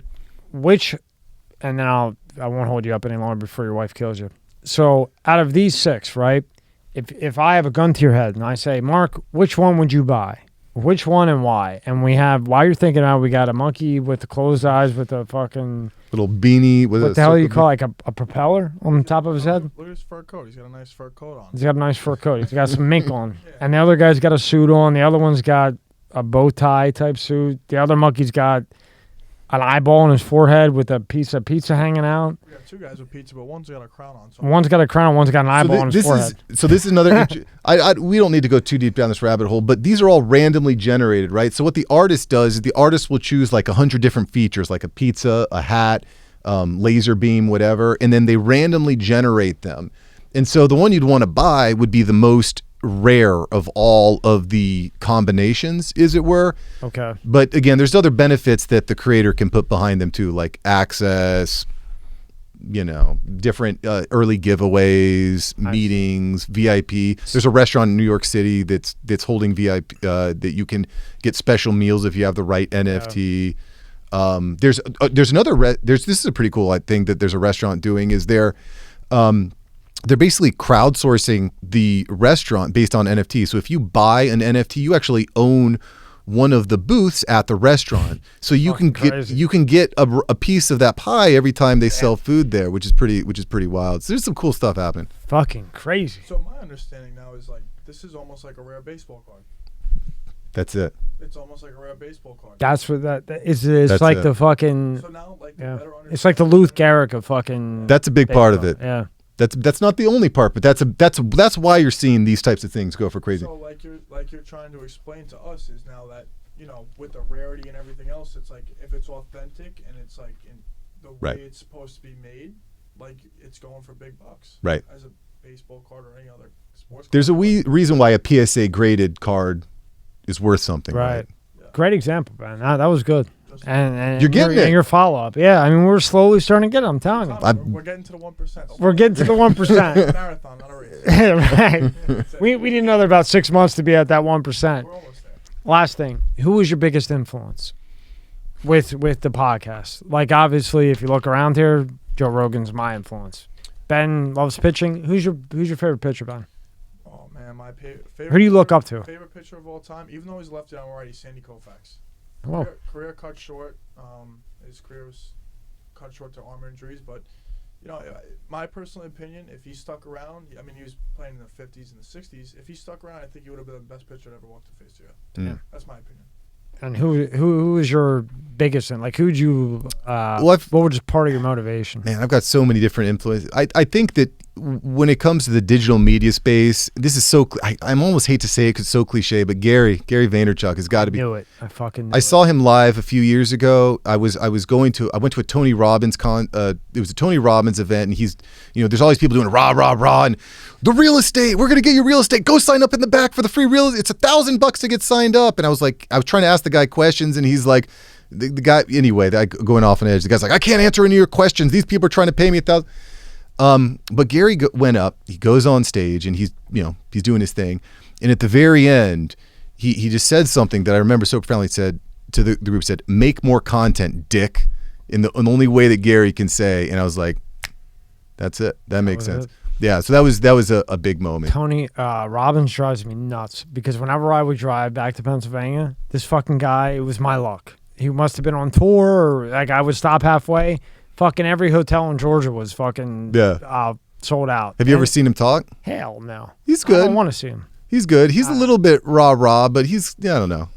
He's motivational. I'll go see Gary any day of the week. Yeah. But that guy, not for me. Yeah. Yeah. I rather go. Did you ever see, last thing, what the fuck? Oh my God. The $1 Billion Man. He is a beast. He's in like the UK as a castle. fucking what the Talking fuck about is his Pena? name? Rich Pena. Pena. Yeah, Dan Pena. That guy will let you have it. That is to me, he is number one. He's awesome. Because that guy tells you the way it is, whether you like it or not. Yeah. And that guy is who I followed early, like 10 years ago. Wow. Because you know what he did, and I followed him. So, a long time ago, before he had all the money that he has now in this castle and shit, he would go into Rolls Royce with, $10 in his pocket and look at the car every week. And that was his goal. Yeah. One day he's going to have that Rolls Royce. And to refresh his mind of his goal, he'd walk in there, no money. Dealers are looking at him like crazy. Years and years later, marathon, right? He walks in and he buys it cash. Respect. So then, in my day, I went into Manhattan Motor Cars and kept looking at a Lamborghini. I put it on my wall. I said, one day I'm going to get this motherfucker. Yeah. And I didn't get the Spider initially. It took time to get it. I got a Lamborghini, hated it. It's way too loud. You couldn't even have a fucking conversation in the car because it was so loud. But I couldn't afford the Spider. But the Spider was the one on my wall. And I kept going in there. And they thought I was fucking crazy. Like a waste of the time. But then one day I walked in and I got the Spider. Respect, bro. Respect. Well, it got taken. But, it's another fucking story. But the point is, I think he's awesome. You like him a lot, Ben? Yeah, listen, I think he's great. I mean, the way he says things is the way I believe. Is like you said, he wanted the Rolls Royce, you wanted the Lamborghini. I want a Rolls Royce. What I do is I live in Boca. I look at the cars. I see the cars. When I see the cars, I say I want it. I don't go in the dealerships and look around, but I have before. I mean, you look at my phone background. What is it? It's a Rolls Royce. Yeah, see now, and to me, it keeps that motivation going, right? Because Yeah. every time you go in, you want it more, and you can't afford it yet, but, because, as you know, obviously, in business, things don't go the way you want. It never does, No. right? No. But if you keep looking at that fucking goal, you keep trying, to me. I think there's something to be said about putting the right stuff in. If you're Right. putting bad in, you get bad out. You got to put the right stuff in. You are the average of the 5 people you spend the most time with. And, yeah, people, places, and things. Yeah. They always say that with addiction, but I think that's with everything. Everything. Because everything. Whoever you're around, you're going to get influenced by. You know what I mean? What you watch, what you listen to, what you're putting on your wall. It for 100%. The social media thing scares me to death. Yeah. Well, you know what? If you don't like something, you unfollow it. You dislike it. You have to cater. You have to cater what you see. That's why you go to the Lamborghini dealership. That's why you go and you look at the cigar boats, right? You put the stuff around you that you want to be around. That you want. Yep. I believe that for sure. Okay, so if we want to get a hold of you, give the contact info, contact at. Hit me up, contact@marksavantmedia.com. And this will all be in the description. And then you got a LinkedIn. That's big for business. What's your LinkedIn? Yeah, LinkedIn, Mark Savant. Okay. Facebook, Mark Savant. Instagram, Mark Savant. TikTok, Mark Savant. You can find me at Mark Savant. Yeah, baby. you're everywhere. You got every platform, but you need to get loop notes, like I was telling you. So you got YouTube, and your YouTube, and the cult one is my favorite. And you can go to YouTube and Mark Savant Media, and then we have your website right here, this is Patreon. Now, is that still working well for you? Yeah, we actually had our first meetup earlier today. We had our first meetup for the group. Yeah, I reached out to a bunch of people. We got a bunch of people in there. It was a lot of fun. I'm just excited. Like, one of the problems that I've had trying to help people is most people can't afford $1,000, $2,000, $3,000 coaching sessions, right? So I had last year, remember, I was getting all these phone calls with people. I had to turn away so many people that I couldn't help, right? So this year I said, what can I do? I can offer an affordable, meaningful program so that people can jump in. They can get to a mastermind. It's only $50 a month, and then you're going to get surrounded by myself. You're going to get resources, you get community, and so I'm really excited about it because it's so if I drop $15 a month, right? 50. Okay, so $50 a month, right? Can I cancel at any time if I'm not happy? Yeah, man. Yeah. So it's not like an automatic. I mean, it's recurring, right? It is recurring. Yeah. But you can cancel if you're not happy, and if you're happy, you stick with it. And then how can you upgrade? Well, we're going to see how we flesh it out. I was just creating a low barrier of entry, bring in a lot of my community, a lot of my podcast listeners, because there's a lot of podcasters out there that the show's not hitting. It's falling flat. I do a lot of consultations for businesses, business owners, coaches to help them really get a podcast that's positioned. It looks beautiful. It sounds beautiful. But again, most people can't afford the full production service or the consulting. So I said, let's create a community because I got to, it's a lonely road sitting in that dark, dank room, editing audio. It can be really lonely, right? So I just want to, I want to help people avoid all those potholes and all those failures that I had. And I think that this mastermind program for anyone that's trying to build a podcast, it's looking really good. Yeah, I think it's really cool that you didn't jump the gun and put, give me 5,000, I'll tell you what to do. You know what I mean? Yeah. So you're providing service for just the average individual, right? So maybe I only need you for 3 months, and you tell me A, B, C, D, E. Well, and this is not like a service. This is a community. This is like, Mark, I have a show and I want to grow it out. This is a marathon. I need to surround myself with the right people. I need to have the right resources. I need some accountability. Accountability is the biggest thing, probably, right? For sure. Some ridiculous number. I think it's like 97% of podcasts fail before episode 7, right? So if you're in it for the long game, you need to have the support. And that's something that I found from bringing on all these awesome people. Successful people are parts of masterminds. They're parts of community. Almost nobody just wakes up, goes it alone, and builds something amazing. You have to have people around you.